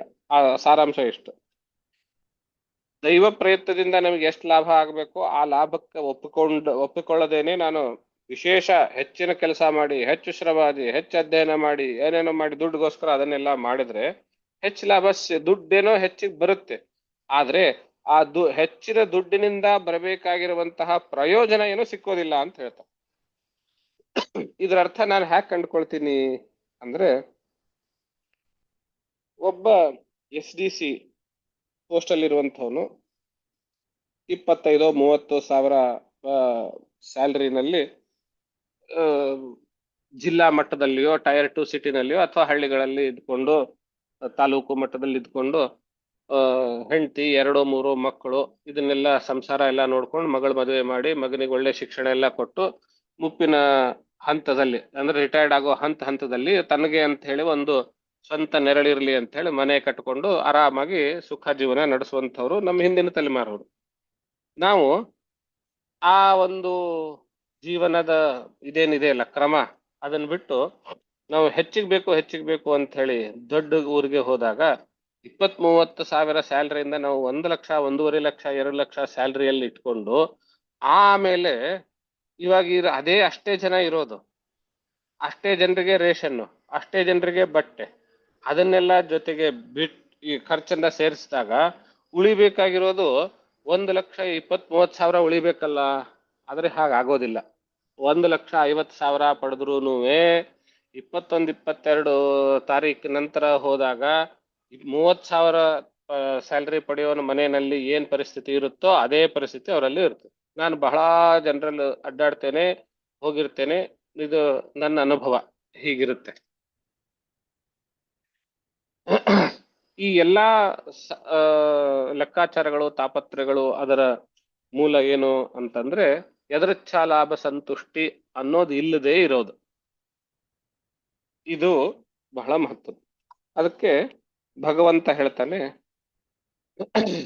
ನೀನ್ ಕೊಡ್ತೀಯ ಕಣಯ್ಯ, ಆದ್ರೆ ಕೊಟ್ಟಂತೆ ಇನ್ನು ಬೇಕು ಅಂತ ಅನ್ಸುತ್ತೆ. ಜಿತೇಂದ್ರಿಯನಾಗಿರೋದು ಯದೃಚ್ಛಾ ಲಾಭ ಸಂತುಷ್ಟನಾಗಿರುವಂತಹದ್ದು. ಹಾಗಿಲ್ದೆ ಇದ್ರೆ ಎಷ್ಟು ಕೊಟ್ರು ಸುಖ ಅನ್ನೋದು ಇರೋದಿಲ್ಲ. ಅಷ್ಟೇ ಅಲ್ಲದೆ ಅದರ ಎಕ್ಸ್ಟೆಂಡೆಡ್ ರಿಪರ್ಕರ್ಷನ್, ಕಾಸ್ಕೇಡ್ ಎಫೆಕ್ಟ್ ಅಂತ ಏನ್ ಹೇಳ್ತೀವಿ, ಅದನ್ನ ನೋಡಿದ್ರೆ ಮುಂದಿನ ಶ್ಲೋಕದಲ್ಲಿ 25ನೇ ಶ್ಲೋಕದಲ್ಲಿ ಪುಂಸೋಯಂ ಸಂಸ್ಕೃತೇರ್ ಹೇತು ಅಸಂತೋಷೋರ್ಥ ಕಾಮಯೋ ಯದೃಚ್ಛಯೋಪಪನ್ನೇನ ಸಂತೋಷೋ ಮುಕ್ತಯೇ ಸ್ಮೃತಃ. ಯದೃಚ್ಛಾ ಲಾಭದಲ್ಲಿ ಸಂತುಷ್ಟನಾಗಿರುವಂಥವನು ಅರ್ಥ ಮತ್ತು ಕಾಮಗಳಲ್ಲಿ ಅವನಿಗೆ ಯಾರು ಯದೃಚ್ಛಾ ಲಾಭದಲ್ಲಿ ಸಂತುಷ್ಟಿ ಇಲ್ಲದೇನೆ ಅರ್ಥ ಮತ್ತು ಕಾಮಗಳಲ್ಲಿಯೇನೆ ಹೆಚ್ಚು ಆಸಕ್ತಿ ವಹಿಸುವಂಥವನು ಅಂತಿದ್ರೆ ಅವನು ಮುಂದೆ ಸಂಸ್ಕೃತೇ ಹೇತು, ಕಾಮನೆಗಳು ಹೆಚ್ಚು ಹೆಚ್ಚು ಹೆಚ್ಚು ಅಂತಾಗಿ ಉಳಿದ್ರೆ ಆ ಕಾಮನೆಗಳೇ ಮುಂದಿನ ಜನ್ಮಕ್ಕೆ ಕಾರಣವಾಗುತ್ತೆ ವಾಸನಾ ರೂಪದಲ್ಲಿ. ಆದ್ರಿಂದ ಸಂಸ್ಕೃತೇ ಹೇತು ಸಂಸಾರಕ್ಕೆ ಅಥವಾ ಮತ್ತೆ ಹುಟ್ಟಲಿಕ್ಕೆ ಕಾರಣವಾಗುತ್ತೆ. ಯಾವುದು? ಯದೃಚ್ಛಾ ಲಾಭ ಸಂತುಷ್ಟಿ ಇಲ್ಲದೆ ಇರೋದು. ಮತ್ತೆ ಹುಟ್ಟಿರೋದ್ರಿಂದ ಮತ್ತೆ ಕರ್ಮ ಮಾಡೋದು, ಮತ್ತೆ ಸಂಸಾರ ಅನುಭವಿಸೋದು, ಮತ್ತೆ ಸುಖ ದುಃಖ ಅನ್ನುವಂಥದ್ದು ಬರೋದು. ಆದ್ರಿಂದ ಯಾರು ಯದೃಚ್ಛಾ ಲಾಭದಲ್ಲಿ ಸಂತುಷ್ಟನಾಗ್ತಾನೆಯೋ ಅವನು ಮುಕ್ತಯೇ ಸ್ಮೃತಃ, ಮುಕ್ತಿಯ ಪಡೆಯುವ ಮಾರ್ಗದಲ್ಲಿ ಒಂದು ಹೆಜ್ಜೆ ಇಟ್ಟಂತೇನೆ ಸರಿ ಅನ್ನೋ ಮಾತನ್ನು ಹೇಳ್ತಾರೆ. ಮುಂದಿನ ಶ್ಲೋಕ 26. ಇದು ವಿಶೇಷವಾಗಿ ಪೌರೋಹಿತ್ಯ ವೃತ್ತಿದಲ್ಲಿರುವಂತಹವರಿಗೆ ಅನ್ವಯಿಸ್ತದೆ ಈ ಮಾತು ಅಂತ ನನಗನ್ಸುತ್ತೆ. ಮುಂದಿನ ಶ್ಲೋಕ. ಯದೃಚ್ಛಾಲಾಭತುಷ್ಟಸ್ಯ ತೇಜೋ ವಿಪ್ರಸ್ಯ ವರ್ಧತೆ ತತ್ ಪ್ರಶಾಮ್ಯತ್ಯಸಂತೋಷಾತ್ ಅಂಬಸೇವಾಶುಷುಕ್ಷಣಿ. ಒಬ್ಬ ಪುರೋಹಿತ ಬ್ರಾಹ್ಮಣ ಯದೃಚ್ಛಾಲಾಭ, ಯಜಮಾನನ ಮನಸ್ಸಿಗೆ ಎಷ್ಟು ಬಂತೋ ಅಷ್ಟು ತೆಗೆದುಕೊಟ್ಟು ಅದರಿಂದ ಅವನು ಸಂತುಷ್ಟನಾದರೆ ತಸ್ಯ ತೇಜೋ ವರ್ಧತೆ, ಆ ಬ್ರಾಹ್ಮಣನ ಆ ವಿಪ್ರನ ತೇಜಸ್ಸು ಅನ್ನುವಂತಹದ್ದು ಹೆಚ್ಚು ಹೆಚ್ಚಾಗ್ತದೆ. ಪ್ರತಿನಿತ್ಯ ದಿನದಿನಕ್ಕೂ ಹೆಚ್ಚು ಹೆಚ್ಚಾಗ್ತಾ ಹೋಗುತ್ತೆ. ಒಂದು ವೇಳೆ ಅವನು ಆ ಯಾಚನೆ ಅನ್ನುವಂತಹದ್ದು ಕೊಟ್ಟಿರೋದಕ್ಕೆ ತೃಪ್ತಿ ಪಡೆದೇನೆ ಇನ್ನೂ ಬೇಕು ಅಂತ ಹೇಳಿ ಕೇಳಿದ್ದಾದ್ರೆ ಅದೇನಾಗುತ್ತೆ ಅಂದ್ರೆ ಅವನು ಬೆಳೀತಾ ಇರುವಂತಹ ತೇಜಸ್ಸಿದೆಯಲ್ಲ, ಆ ತೇಜಸ್ಸಿನ ಮೇಲೆ ನೀರೆಸೆದಂತೆ ಆಗುತ್ತೆ. ಅಂಬಸ ಇವ ಶುಶುಕ್ಷಣಿ ತತ್ ಪ್ರಶಾಮ್ಯತೆ, ಆ ತೇಜಸ್ಸನ್ನ ಶಮನ ಮಾಡುತ್ತೆ. ಯಾವುದು? ಅಸಂತೋಷ ಅನ್ನುವಂತಹದ್ದು ಆ ತೇಜಸ್ಸಿನ ಅವನು ಸಂಪಾದನೆ ಮಾಡಿರ್ತಾನಲ್ಲ ಆ ಬ್ರಹ್ಮ ತೇಜಸ್ಸು, ಅದನ್ನ ಶಮನ ಮಾಡುತ್ತೆ. ಹೇಗೆ? ಅಗ್ನಿ ಮೇಲೆ ನೀರು ಹಾಕಿದ ಹಾಗೆ ಅನ್ನುವಂಥ ಮಾತನ್ನು ಹೇಳ್ತಾರೆ. ಆದ್ರಿಂದಲೇ ಬೇರೆ ಕಡೆ ಹೇಳ್ತಾನೆ ಅಸಂತುಷ್ಟೋ ದ್ವಿಜೋ ನಷ್ಟ. ಯಾವ ಬ್ರಾಹ್ಮಣನು ಅಸಂತುಷ್ಟನಾಗಿರ್ತಾನೆಯೋ ಅಂಥವನು ನಾಶವಾಗೋದು ಗ್ಯಾರಂಟಿ. ಹಾಗೇನೆ ಸಂತುಷ್ಟೋ ನೃಪಯವ, ಸಂತುಷ್ಟನಾದಂತಹ ಕ್ಷತ್ರಿಯನು ರಾಜ್ಯ ವಿಸ್ತಾರ ಮಾಡ್ತಾನೆ ಇರ್ಬೇಕು, ಸಂತುಷ್ಟನಾಗ ಸಾಕ್ ಮಾರಾಯ ಅಂತ ಹೇಳಿ ಸಂತುಷ್ಟನಾಗ್ಬಾರ್ದಂತ ಹಾಗೆ ಹೇಳ್ತಾರೆ ಬೇರೆ ಸಂದರ್ಭದಲ್ಲಿ, ಸುಭಾಷಿತಗಳಲ್ಲಿ. ಇರ್ಲಿ, ಇಲ್ಲಿಗೆ ಭಗವಂತನು ಈ 2-3 ಯುಕ್ತಿಗಳನ್ನ ಹೇಳ್ತಾ, ನೀನ್ ಎಷ್ಟು ಕೊಟ್ರೂನುವೆ, ನೀನ್ ಕೊಡೋ ಸಾಮರ್ಥ್ಯ ನಿಂಗಿದ್ರೂನುವೆ, ನೀನ್ ಎಷ್ಟು ಕೊಟ್ರೂನು ಜಿತೇಂದ್ರಿಯನಲ್ಲದೆ ಇದ್ರೆ ಅವನಿಗೆ ಸಂತೋಷ ಅನ್ನೋದು ಆಗೋದಿಲ್ಲ, ಸುಖ ಅನ್ನೋದು ಸಿಗೋದಿಲ್ಲ, ಮತ್ತೆ ಅವನಿಗೆ ಸಂಸಾರದಕ್ಕೆ ಕಾರಣ ಆಗತ್ತೆ. ಸಂತುಷ್ಟನಾಗಿದ್ರೆ ಮುಕ್ತಿಗೆ ಕಾರಣವಾಗತ್ತೆ ಅನ್ನೋ ರೀತಿಯಲ್ಲಿ ಆ ಶ್ಲೋಕಗಳನ್ನು ಹೇಳಿ ಕೊನೆಗೆ ಹೇಳುವಂತಹದ್ದೇನು, ವಿತ್ತಂ ಯಾವತ್ ಪ್ರಯೋಜನಂ, ಎಷ್ಟು ಬೇಕೋ ಅಷ್ಟು ಮಾತ್ರ ಗ್ರಹಿಸಿಟ್ಕೊಳ್ಬೇಕು, ಅಷ್ಟರ ಮಟ್ಟಿಗೆ ಪ್ರಯೋಜನ. ಹೆಚ್ಚಿಗೆ ಇರುವಂತಹ ವಿತ್ತ ಏನಿದೆಯಲ್ಲ ಅದು ಪ್ರಯೋಜನಕ್ಕಾಗೋದಿಲ್ಲ, ಅದು ನಾಶಕ್ಕೆ ಕಾರಣವಾಗುತ್ತೆ ಅಂತ ಹೇಳ್ತಾ ಕೊನೆಗೆ ಹೇಳುವಂತಹದ್ದೇನು, ನಾನು ಎಷ್ಟು ಕೇಳಿದ್ದೇನೆ ಅಷ್ಟನ್ನೇ ಕೊಡಬೇಕು ಅಂತ ಹೇಳ್ತಾರೆ. ಆವಾಗ ಇಷ್ಟೆಲ್ಲಾ ಮಾತಾಡಿದ್ಮೇಲೆ ಬಲಿಚಕ್ರವರ್ತಿ ಪರವಾಗಿಲ್ಲ, ವಾಂಛಿತಂ ಪ್ರತಿಗೃಹತಾಂ ಅಂತ ಮಾತು ಕೊಡ್ತಾನೆ. ಬೇಡಿರುವಂತಹದ್ದನ್ನ ಸ್ವೀಕರಿಸುವಂಥವನಾಗು ಅಂತ. ಹೀಗೆ ಹಿಂದೂ ಅವನ ಮಾತಿನ ಮೋಹಕ್ಕೆ, ಭಗವಂತನು ಮಾತಿನ ಮೋಹಕ್ಕೆ ಭಗವಂತನ ಮಾತಿಗೆ ಮೋಹಕ್ಕೆ ಮರಳಾಗಿ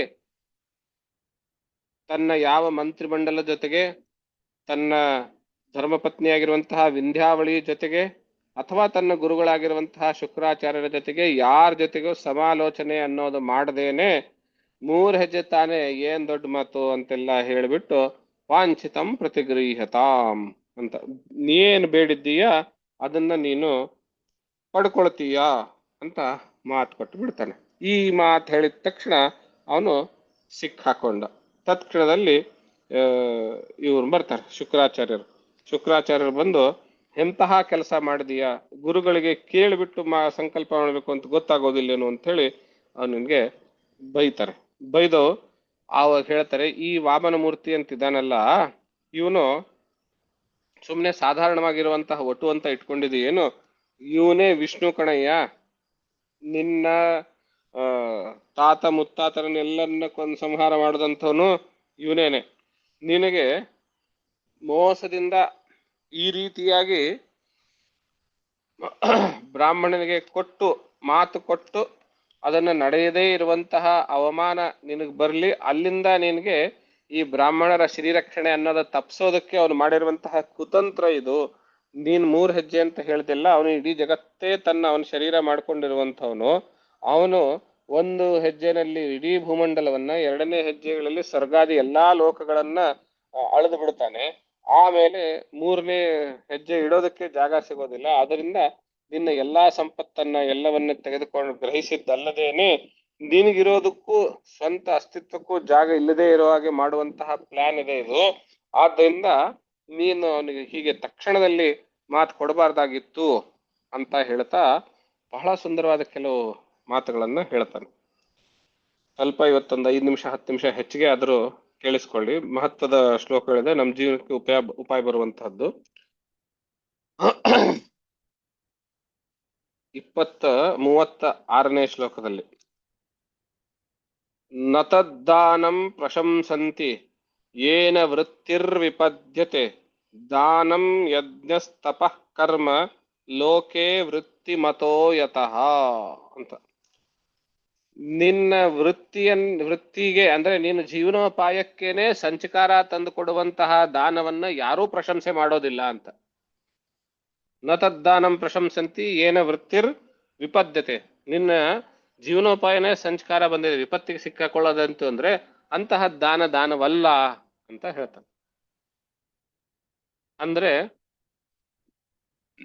ನಾವ್ ಇವಾಗ ಹೇಳ್ಬೋದು ಅಷ್ಟೆಲ್ಲ ದಾನ ಯಾರು ಕೊಡ್ತಾರೆ, ಇಡೀ ತಮ್ಮ ಜೀವನವನ್ನೇ ಮಾಡುವಂತಹದ್ದು ಯಾರು ದಾನ ಕೊಡ್ತಾರ್ರಿ ಅಂತ. ಮೃಚ್ಛಕಟಿಕ ಅನ್ನುವಂತಹ ನಾಟಕದಲ್ಲಿ ಒಂದು ಪಾತ್ರ ಇರ್ತದೆ.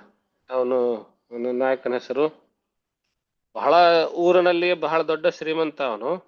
ಆದ್ರೆ ಕೇಳಿದವರಿಗೆಲ್ಲ ಕೊಟ್ಟು ಕೊಟ್ಟು ಕೊಟ್ಟು ಅವನು ಇವಾಗ ಬಡವಾಗಿರ್ತಾನೆ ಅಂತ.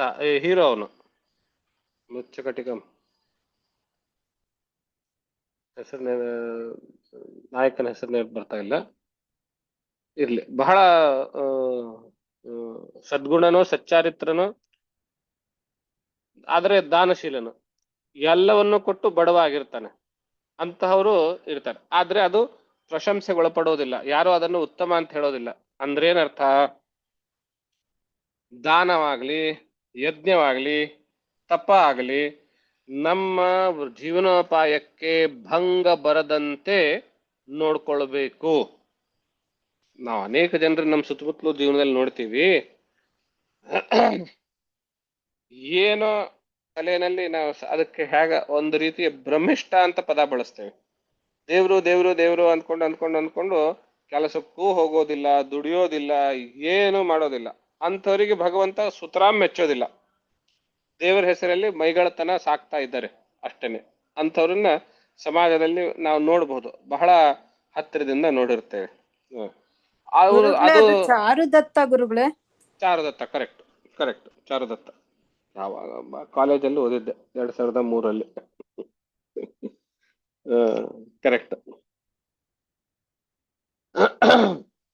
ನಮ್ಮ ಜೀವನೋಪಾಯಕ್ಕೆ ಧಕ್ಕೆ ಬರದಂತೆ, ವಿಪತ್ತು ಬರದಂತೆ, ಸಂಚಕಾರ ಬರದಂತೆ ದಾನ ಯಜ್ಞ ತಪ ಕರ್ಮ ಎಲ್ಲವನ್ನು ಮಾಡ್ಕೊಂಡು ಹೋಗ್ಬೇಕು.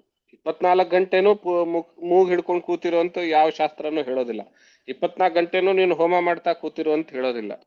ಜೀವನೋಪಾಯದ ಕೆಲಸವನ್ನ ಮಾಡ್ತಾ ಮಾಡ್ತಾ ಅವುಗಳನ್ನು ಮಾಡ್ತಾ ಇರಬೇಕು ಅಂತ. ಇದು ಒಂದು ಮಹತ್ವದ ಪಾಯಿಂಟ್. ಇನ್ನೂ ಒಂದು ಮಾತು, ನಮ್ಮ ಸಂಪತ್ತನ್ನ ಹೇಗೆ ವಿಭಾಗಿಸ್ಕೊಳ್ಬೇಕು ಅನ್ನುವಂಥದ್ದು ನೋಟ್ ಮಾಡಿಟ್ಕೋಬೇಕು. ನಮ್ಮ ಜೀವನದಲ್ಲಿ ನಾವು ದುಡಿದಿರುವಂತಹ ಸಂಪತ್ತನ್ನ ಹೇಗೆ ವಿಂಗಡಣೆ ಮಾಡ್ಕೊಳ್ಬೇಕು ಅನ್ನುವಂಥದ್ದು. ಎಲ್ಲಾ ದಾನ ಮಾಡ್ಲಿಕ್ಕೆ ಹೋಗ್ಕೂಡುದು, ಎಲ್ಲವನ್ನು ಸ್ವಂತಕ್ಕೂ ಬಳಸ್ಕೂಡುದು. ಹೇಗೆ ವಿಭಾಗ ಮಾಡಬೇಕು ಅಂತ ಹೇಳಿದ್ರು, ಧರ್ಮಾಯ ಯಶಸೇರ್ಥಾಯ ಕಾಮಾಯ ಸ್ವಜನಾಯ ಚ ಪಂಚಧಾ ವಿಭಜನ್ ವಿತ್ತಂ ಇಹಾಮುತ್ರ ಚ ಮೋದತೆ. ವಿತ್ತವನ್ನ 5 ಪ್ರಕಾರವಾಗಿ ವಿಭಾಗ ಮಾಡಿದ್ರೆ ಈ ಲೋಕಕ್ಕೂ ಪರಲೋಕಕ್ಕೂ ನಮಗೆ ಸಂತೋಷದಲ್ಲಿ ಇರ್ತೇವೆ, ನಾವು ಸುಖದಲ್ಲಿ ಇರ್ತೇವೆ. ಯಾವ್ದ್ಯಾವುದು? ಧರ್ಮಾಯ, ಧರ್ಮ ಕಾರ್ಯಗಳಿಗಾಗಿ ಮೀಸಲಿಡಬೇಕು. ಯಶಸ್ಸೆ, ಕೀರ್ತಿಯನ್ನು ತಂದುಕೊಡುವಂತಹ ಕೆಲಸಗಳಿಗಾಗಿ ನಾವು ಮೀಸಲಿಡಬೇಕು. ಅರ್ಥಾಯ, ಆ ದುಡ್ಡನ್ನು ಮತ್ತೆ ಬೆಳೆಸೋದಕ್ಕೆ ಇನ್ವೆಸ್ಟ್ಮೆಂಟ್ ಅಂತ ನಾವು ಆಧುನಿಕ ಭಾಷೆಯಲ್ಲಿ ಹೇಳ್ತೀವಲ್ಲ, ಅದಕ್ಕೋಸ್ಕರವಾಗಿ. ಕಾಮಾಯ, ನಮ್ಮ ಸುಖ ಭೋಗಗಳನ್ನ ಅನುಭವಿಸೋದಕ್ಕೆ ಮೀಸಲಿಡಬೇಕು. ಸ್ವಜನಾಯ, ನಮ್ಮವರು ತಮ್ಮವರು ಅಂತ ಏನಿರ್ತಾರೆ ಅವ್ರಿಗೆ ಸಹಾಯ ಮಾಡೋದಕ್ಕೆ ಅಂತ ಮೀಸಲಿಡಬೇಕು. ಹೀಗೆ ನಮ್ಮ ಪ್ರಾಫಿಟ್ ಅನ್ನೋದನ್ನ ಈ 5 ವಿಭಾಗಗಳಲ್ಲಿ ವಿಂಗಡಿಸಿ ಇಟ್ರೆ ಅದು ಈ ಲೋಕದಲ್ಲಿಯೂ ಸುಖವನ್ನು ತಂದು ಕೊಡುತ್ತೆ, ಪರಲೋಕದಲ್ಲಿಯೂ ಸುಖವನ್ನು ತಂದು ಕೊಡುತ್ತೆ ಅನ್ನುವಂಥದ್ದು ಬಹಳ ಮಹತ್ವದ್ದು. ನೋಟ್ ಮಾಡ್ಕೊಳ್ಳಿ. ಧರ್ಮಾಯ ಯಶಸೇರ್ಥಾಯ ಕಾಮಾಯ ಸ್ವಜನಾಯ ಚ. ಧರ್ಮ ಕಾರ್ಯಗಳಿಗೋಸ್ಕರ, ನಮಗೆ ಕೀರ್ತಿಯನ್ನು ಕೊಡುವಂತಹ ಕಾರ್ಯಗಳಿಗೋಸ್ಕರ, ಅರ್ಥ ಅಂದ್ರೆ ಇನ್ವೆಸ್ಟ್ಮೆಂಟ್ ಇತ್ಯಾದಿಗಳು, ಕಾಮಾಯ ಸುಖಭೋಗಕ್ಕಾಗಿ, ಮತ್ತು ಸ್ವಜನಾಯ ನಮ್ಮವರು ತಮ್ಮವರು ಅನ್ನೋರಿಗೋಸ್ಕರ, ಅವ್ರಿಗೆ ಸಹಾಯಕ್ಕೆ ಅಂತ ಕೊಡೋದಕ್ಕೋಸ್ಕರ. ಹೀಗೆ 5 ವಿಭಾಗಗಳಲ್ಲಿ ನಮ್ಮ ಪ್ರಾಫಿಟ್ ಅನ್ನು ತೆಗೆದಿಡಬೇಕು, ಅದನ್ನ ಹಾಗೆ ಯೂಟಿಲೈಸ್ ಮಾಡ್ಕೊಳ್ಬೇಕು ಅಂತ.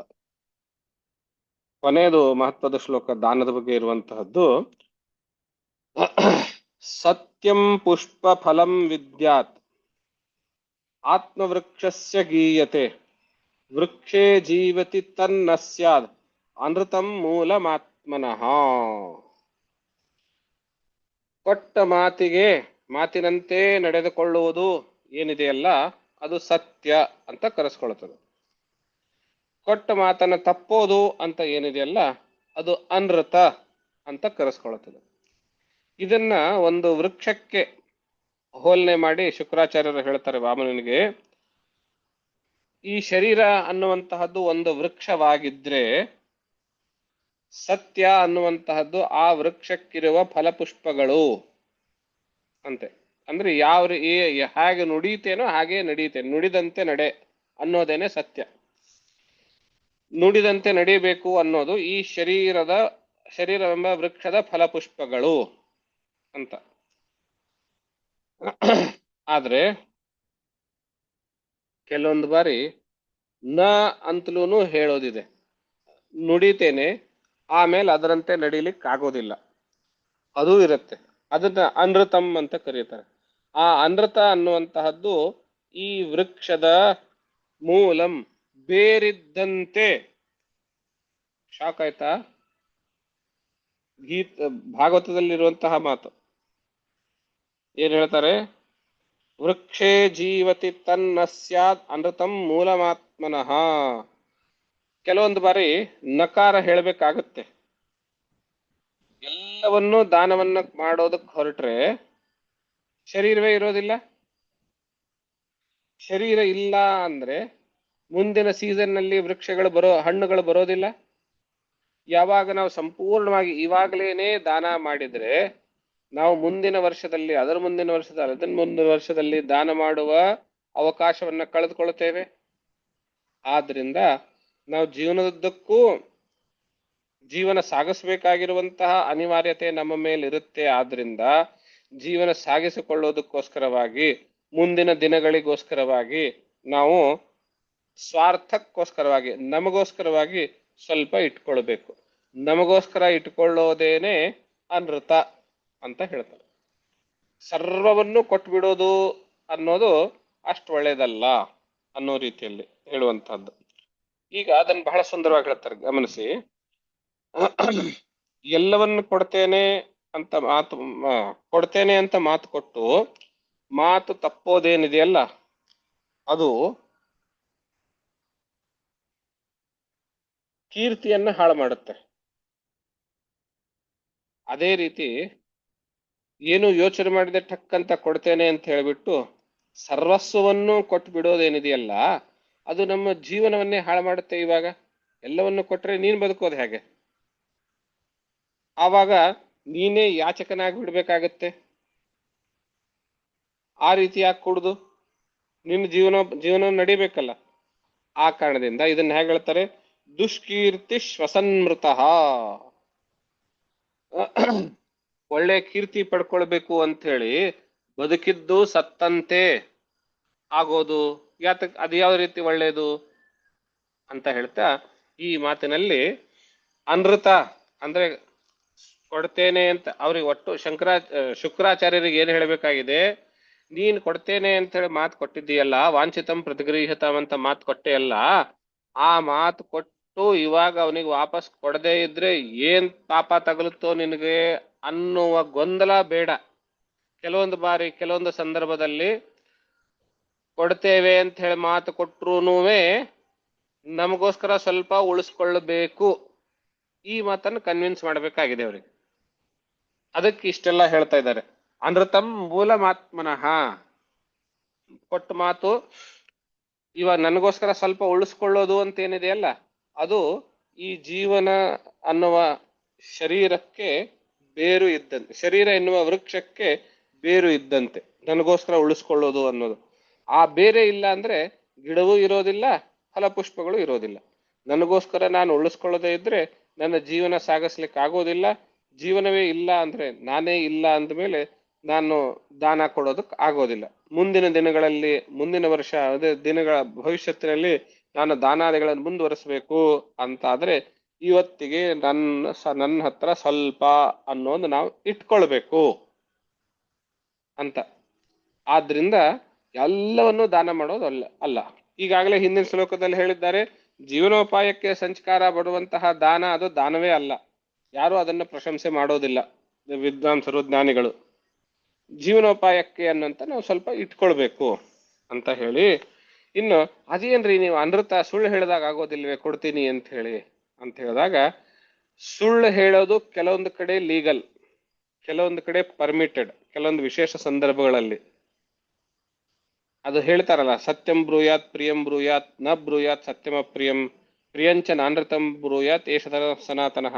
ಆ ಮಾತಿಗೆ ಪೂರಕವೆಂಬಂತೆ ಭಾಗವತದಲ್ಲಿ ಈ ಮುಂದಿನ ಶ್ಲೋಕ ಇದೆ, 42ನೇ ಶ್ಲೋಕ, 43ನೇ ಶ್ಲೋಕ, ಕೊನೆ ಶ್ಲೋಕ ಈ 19ನೇ ಅಧ್ಯಾಯದಲ್ಲಿ. ಯಾವ್ಯಾವ ಸಂದರ್ಭದಲ್ಲಿ ಸುಳ್ಳು ಹೇಳಿದ್ರೆ ಅದು ಪಾಪವಾಗಲಾರದು ಅಂತ. ಸ್ತ್ರೀಷು ನರ್ಮ ವಿವಾಹೇ ಚ ವೃತ್ಯರ್ಥೇ ಪ್ರಾಣ ಸಂಕಟೆ ಗೋಬ್ರಾಹ್ಮಣಾರ್ಥೇ ಹಿಂಸಾಯಾಂ ನಾನೃತಂ ಸ್ಯಾತ್ ಜುಗುಪ್ಸಿತಂ. ಅನೃತಂ ನ ಜುಗುಪ್ಸಿತಂ, ಸುಳ್ಳು ತಿರಸ್ಕರಿಸಲ್ಪಟ್ಟಿಲ್ಲ ಈ ಸಂದರ್ಭಗಳಲ್ಲಿ. ಯಾವುದು? ಸ್ತ್ರೀಷು, ಸ್ತ್ರೀ ಬಗ್ಗೆ ಇದರೆಲ್ಲ ಈ ಪ್ರೇಮ ಪ್ರಸಂಗದಲ್ಲಿ ಅಥವಾ ಕಾಮ ಪ್ರಸಂಗದಲ್ಲಿ ಹೇಳಿರುವಂತಹ ಮಾತಿದು. ಸ್ತ್ರೀಷು ನರ್ಮ, ಆವ ಸಂದರ್ಭದಲ್ಲಿ ವರ್ಣನೆ ಮಾಡ್ತಾ ಹೇಳುವಂತಹ ಸಂದರ್ಭದಲ್ಲಿ ಸುಳ್ಳು ಹೇಳಿದ್ರೆ ಅದು ಎಕ್ಸ್ಕ್ಯೂಸ್ಡ್ ಅಲ್ಲಿ, ಅದು ತಪ್ಪಲ್ಲ. ಹಾಗೆ ವಿವಾಹ 100 ಸುಳ್ಳು ಹೇಳಿ ಒಂದು ಮದುವೆ ಮಾಡಬೇಕು ಅಂತ ಹೇಳ್ತಾರಲ್ಲ, ಆ ಮಾತು ಈ ಅರ್ಥದಲ್ಲೇ ಬಂದಿರುವಂತಹದ್ದು ವಿವಾಹದಲ್ಲಿ. ಒಟ್ಟಾರೆಯಾಗಿ ವಿವಾಹ ಅನ್ನುವಂತಹ ಒಂದು ಕಲ್ಯಾಣ ಕಾರ್ಯ ನಡೆಯಬೇಕು ಅನ್ನೋ ಕಾರಣದಿಂದ. ಆಮೇಲೆ ವೃತ್ಯರ್ಥೆ, ವೃತ್ತಿ ಅಂದ್ರೆ ಜೀವನೋಪಾಯ. ಜೀವನೋಪಾಯವೇನೆ ಸಂಸ್ಕಾರದಲ್ಲಿ ಬಂದಾಗ ಸುಳ್ಳು ಹೇಳಿದ್ರೆ ಅದು ತಪ್ಪಲ್ಲ. ಬದುಕೋಕ್ಕೋಸ್ಕರವಾಗಿ ಹೇಳಿರುವಂತಹ ಸುಳ್ಳು ತಪ್ಪಲ್ಲ ಅದು ಅಂತ. ಇವಾಗ ಈ ಪಾಯಿಂಟು ಬಲಿಗೆ ಇವಾಗ ಪ್ರತ್ಯಕ್ಷದಲ್ಲಿ ಅನ್ವಯ ಆಗುವಂತಹದ್ದು. ವೃತ್ಯರ್ಥವಾಗಿ ಜೀವನೋಪಾಯಕ್ಕೋಸ್ಕರ. ಮತ್ತು ಪ್ರಾಣ ಸಂಕಟ, ಪ್ರಾಣಹಾನಿ, ಪ್ರಾಣ ಸಂಕಟಕ್ಕೆ, ಪ್ರಾಣಕ್ಕೇನೆ ಸಂಸ್ಕಾರ ಬಂದಾಗ ಸುಳ್ಳು ಹೇಳಿದ್ರೆ ಅದು ಜುಗುಪ್ಸಿತ ಅಲ್ಲ, ಅದು ತ್ಯಾಜ್ಯವಲ್ಲ ಅಂತ. ಮತ್ತು ಗೋಬ್ರಾಹ್ಮಣ ಹಿಂಸಾಯಾಮ್, ಗೋಗಳಿಗೆ ಹಿಂಸೆಯಾಗುವಾಗ, ಬ್ರಾಹ್ಮಣರಿಗೆ ಹಿಂಸೆಯಾಗುವಾಗ ಅದನ್ನು ತಡೆಯೋದಕ್ಕೋಸ್ಕರವಾಗಿ ಸುಳ್ಳು ಹೇಳಿದ್ರು ತಪ್ಪಿಲ್ಲ ಅನ್ನುವಂಥ. ಈ ಸಂದರ್ಭದಲ್ಲಿ ಸುಳ್ಳು ಹೇಳಿದ್ರು ತಪ್ಪು ಪಾಪ ಆಗಲಾರದು ಅನ್ನುವಂತಹ ಮಾತನ್ನು ಹೇಳ್ತಾರೆ. ಒಟ್ಟಾರೆಯಾಗಿ ಶುಕ್ರಾಚಾರ್ಯರಿಗೆ ಆ ಬಲಿಗೆ ವಾಮನನಿಗೆ ಕೊಟ್ಟಿರುವಂತಹ ಮಾತು, ಈಗಾಗಲೇ ಅವನು ವಾಂಛಿತಂ ಪ್ರತಿಗೃಹ್ಯತಾಮ್ ಅಂತ ಹೇಳಿದ್ನಲ್ಲ, ಅದರಿಂದ ಹಿನ್ಮೇಟು ಅಥವಾ ಒಂದ್ ಹೆಜ್ಜೆ ಹಿಂದಾಕ್ಬೇಕಾಗಿದೆ, ವಿಮುಖವಾಗಿ ಮಾಡಬೇಕಾಗಿದೆ. ಆದರೆ ವಿಧಿ ಅನ್ನುವಂತಹದ್ದು ಯಾರಿಂದಲೂ ತಡೆಯೋದಕ್ಕಾಗೋದಿಲ್ಲ. ಶುಕ್ರಾಚಾರ್ಯರಂತ ಮಹಾನ್ ಜ್ಞಾನಿಗಳು ಇಷ್ಟೆಲ್ಲಾ ವಿವರಣೆ, ಸೂಕ್ತ ಉದಾಹರಣೆ ಕೊಟ್ಟು ಹೇಳಿದ್ರು ಅವನು ಅದನ್ನ ಕೇಳೋದಿಲ್ಲ. ನನ್ನ ಕೀರ್ತಿ ಕಳಂಕಿತವಾಗಬಾರದು ಅನ್ನೋ ಉದ್ದೇಶದಿಂದ ಅವನು ತನಗ್ ಬೇಕಾಗಿರುವಂತಹ ಕೆಲವು ಲಾಜಿಕ್ಗಳನ್ನೆಲ್ಲ, ಯುಕ್ತಿಗಳನ್ನ ಕೊಡ್ತಾನೆ. ಆ ಯುಕ್ತಿಗಳಿಗೆ ಶುಕ್ರಾಚಾರ್ಯರು ಗ್ರಹಿಸದೆ ಅದನ್ನ ಶಪಿಸ್ತಾರೆ. ನಿನ್ನ ಕುಲ ಹಾಳು ಹೋಗಂದ್ರೆ ನಾನೇನ್ ಮಾಡ್ಲಿಕ್ಕಾಗುತ್ತೆ ಅನ್ನೋ ರೀತಿಯಲ್ಲಿ ಹೇಳ್ತಾರೆ. ಆಮೇಲೆ ಯಥಾ ಪ್ರಕಾರವಾಗಿ ವಿಂಧ್ಯಾವಳಿ ಜೊತೆಗೆ ಸೇರ್ಕೊಂಡು ಆ ಭಗವಂತನ ಪಾದಪೂಜೆ ಇತ್ಯಾದಿಗಳನ್ನೆಲ್ಲ ಮಾಡಿ ಸಂಕಲ್ಪವನ್ನ ಮಾಡ್ತಾನೆ. ಸಂಕಲ್ಪ ಮುಗಿದ ತಕ್ಷಣದಲ್ಲಿಯೇನೆ ಭಗವಂತ ಅವನ ಶರೀರ ಗಾತ್ರವನ್ನ ಹಿಗ್ಗಿಸ್ತಾ ಇಡೀ ಮೊದಲನೇ ಹೆಜ್ಜೆಯಿಂದಲೇನೆ ಇಡೀ ಭೂಮಂಡಲವನ್ನು ವ್ಯಾಪಿಸ್ತಾನೆ. ಅದರಲ್ಲಿಯೇನೆ ಈ ಎಲ್ಲಾ ನದಿ, ಪರ್ವತ, ಬೆಟ್ಟ, ಗುಡ್ಡ ಎಲ್ಲ ಸೇರಿ ಹೋಗ್ತವೆ. ಬಹಳಷ್ಟು ವರ್ಣನೆ ಮಾಡಿದ್ದಾರೆ. ಕಾಲಿನಲ್ಲಿ ಇದು, ತೊಡೆನಲ್ಲಿ ಇದು, ಮೊಳಕಾಲಿನಲ್ಲಿ ಇದು ಹೀಗೆಲ್ಲ ವರ್ಣನೆ ಮಾಡಿದ್ದಾರೆ. ಬೇರೆ ಬೇರೆ ನದಿ ಇಲ್ಲಿ, ಪರ್ವತ ಇಲ್ಲಿ, ಈ ಲೋಕಗಳಲ್ಲಿ, ಆ ಲೋಕಗಳಲ್ಲಿ ಅಂತೆಲ್ಲ ಶರೀರದಲ್ಲಿದೆ ಅಂತ ಹೇಳಿ ಅದೆಲ್ಲ ವರ್ಣನೆಯಲ್ಲಿದೆ. ಒಟ್ಟಾರೆಯಾಗಿ ಇಡೀ ಭೂಮಂಡಲವನ್ನು ವ್ಯಾಪಿಸ್ತಾನೆ. 2ನೇ ಹೆಜ್ಜೆಯಿಂದ ಸ್ವರ್ಗಾದಿಗಳಿಗೆ ಹೋಗಿ, ಸ್ವರ್ಗದಿಂದ ಪ್ರಾರಂಭವಾಗಿ ಊರ್ಧ್ವಲೋಕಗಳಿಗೆ, ಭೂವರ್ಲೋಕ, ಸುವರ್ಲೋಕ, ಜನೋಲೋಕ, ತಪೋಲೋಕ, ಸತ್ಯಲೋಕದವರೆಗೂ ಅವನ ಪಾದ ಬೆಳೀತಾ ಬೆಳೀತಾ ಹೋಗುತ್ತೆ. ಆ ಸತ್ಯಲೋಕದಲ್ಲಿ ಆ ಭಗವಂತನ ಪಾದದ ಉಗುರು ಆ ಸತ್ಯಲೋಕವನ್ನ ಛೇದಿಸಿ ಮೇಲ್ಗಡೆ ಹೋದಾಗ ಆ ಸತ್ಯಲೋಕಕ್ಕಿರುವ ಕಾಂತಿಯೇನೆ ಮಬ್ಬಾಗುತ್ತೆ ಭಗವಂತನ ಈ ನಖದ ಕಾಂತಿಯಿಂದ. ಅಲ್ಲಿ ಕುಳಿತಿರುವಂತಹ ಸಪ್ತರ್ಷಿಗಳು, ಸನಕ ಸನಂದನಾದಿಗಳು ಆ ಭಗವಂತನ ಪಾದ ಇಲ್ಲಿವರೆಗೆ ಬಂದಿರೋದು ಅಂತ ಹೇಳಿ ಅವರೆಲ್ಲ ಭಗವಂತನ ಪಾದಕ್ಕೆ ಎರಗಿ ನಮಸ್ಕಾರ ಮಾಡ್ತಾರೆ. ಬ್ರಹ್ಮನು ತನ್ನ ಕಮಂಡಲವಿನಿಂದ ಭಗವಂತನ ಪಾದ ಪ್ರಕ್ಷಾಲನೆಯನ್ನ ಮಾಡ್ತಾನೆ. ಆ ಕಮಂಡಲಿನಿಂದ ಬಂದು ಭಗವಂತನ ಪಾದವನ್ನು ತೊಳೆದಿರುವಂತಹ ಆ ನೀರೇ ಭೂಲೋಕದಲ್ಲಿ ಗಂಗೆಯಾಗಿ ಹರಿತಾ ಇರೋದು ಅಂತ. ವಿಷ್ಣು ಪಾದಾಬ್ಜ ಸಂಭೂತ ಅನ್ನೋ ಮಾತಿಗೆ ಅರ್ಥ ಇದು. ಭಗವಂತನ ಕಾಲಿನಿಂದಲೇನೆ ಟಕ್ಕಂತ ಒಳಗಡೆಯಿಂದ ಹುಟ್ಕೊಂಡು ಚಿಮ್ಮಿ ಹೊರಬಂತು ಅಂತಲ್ಲ.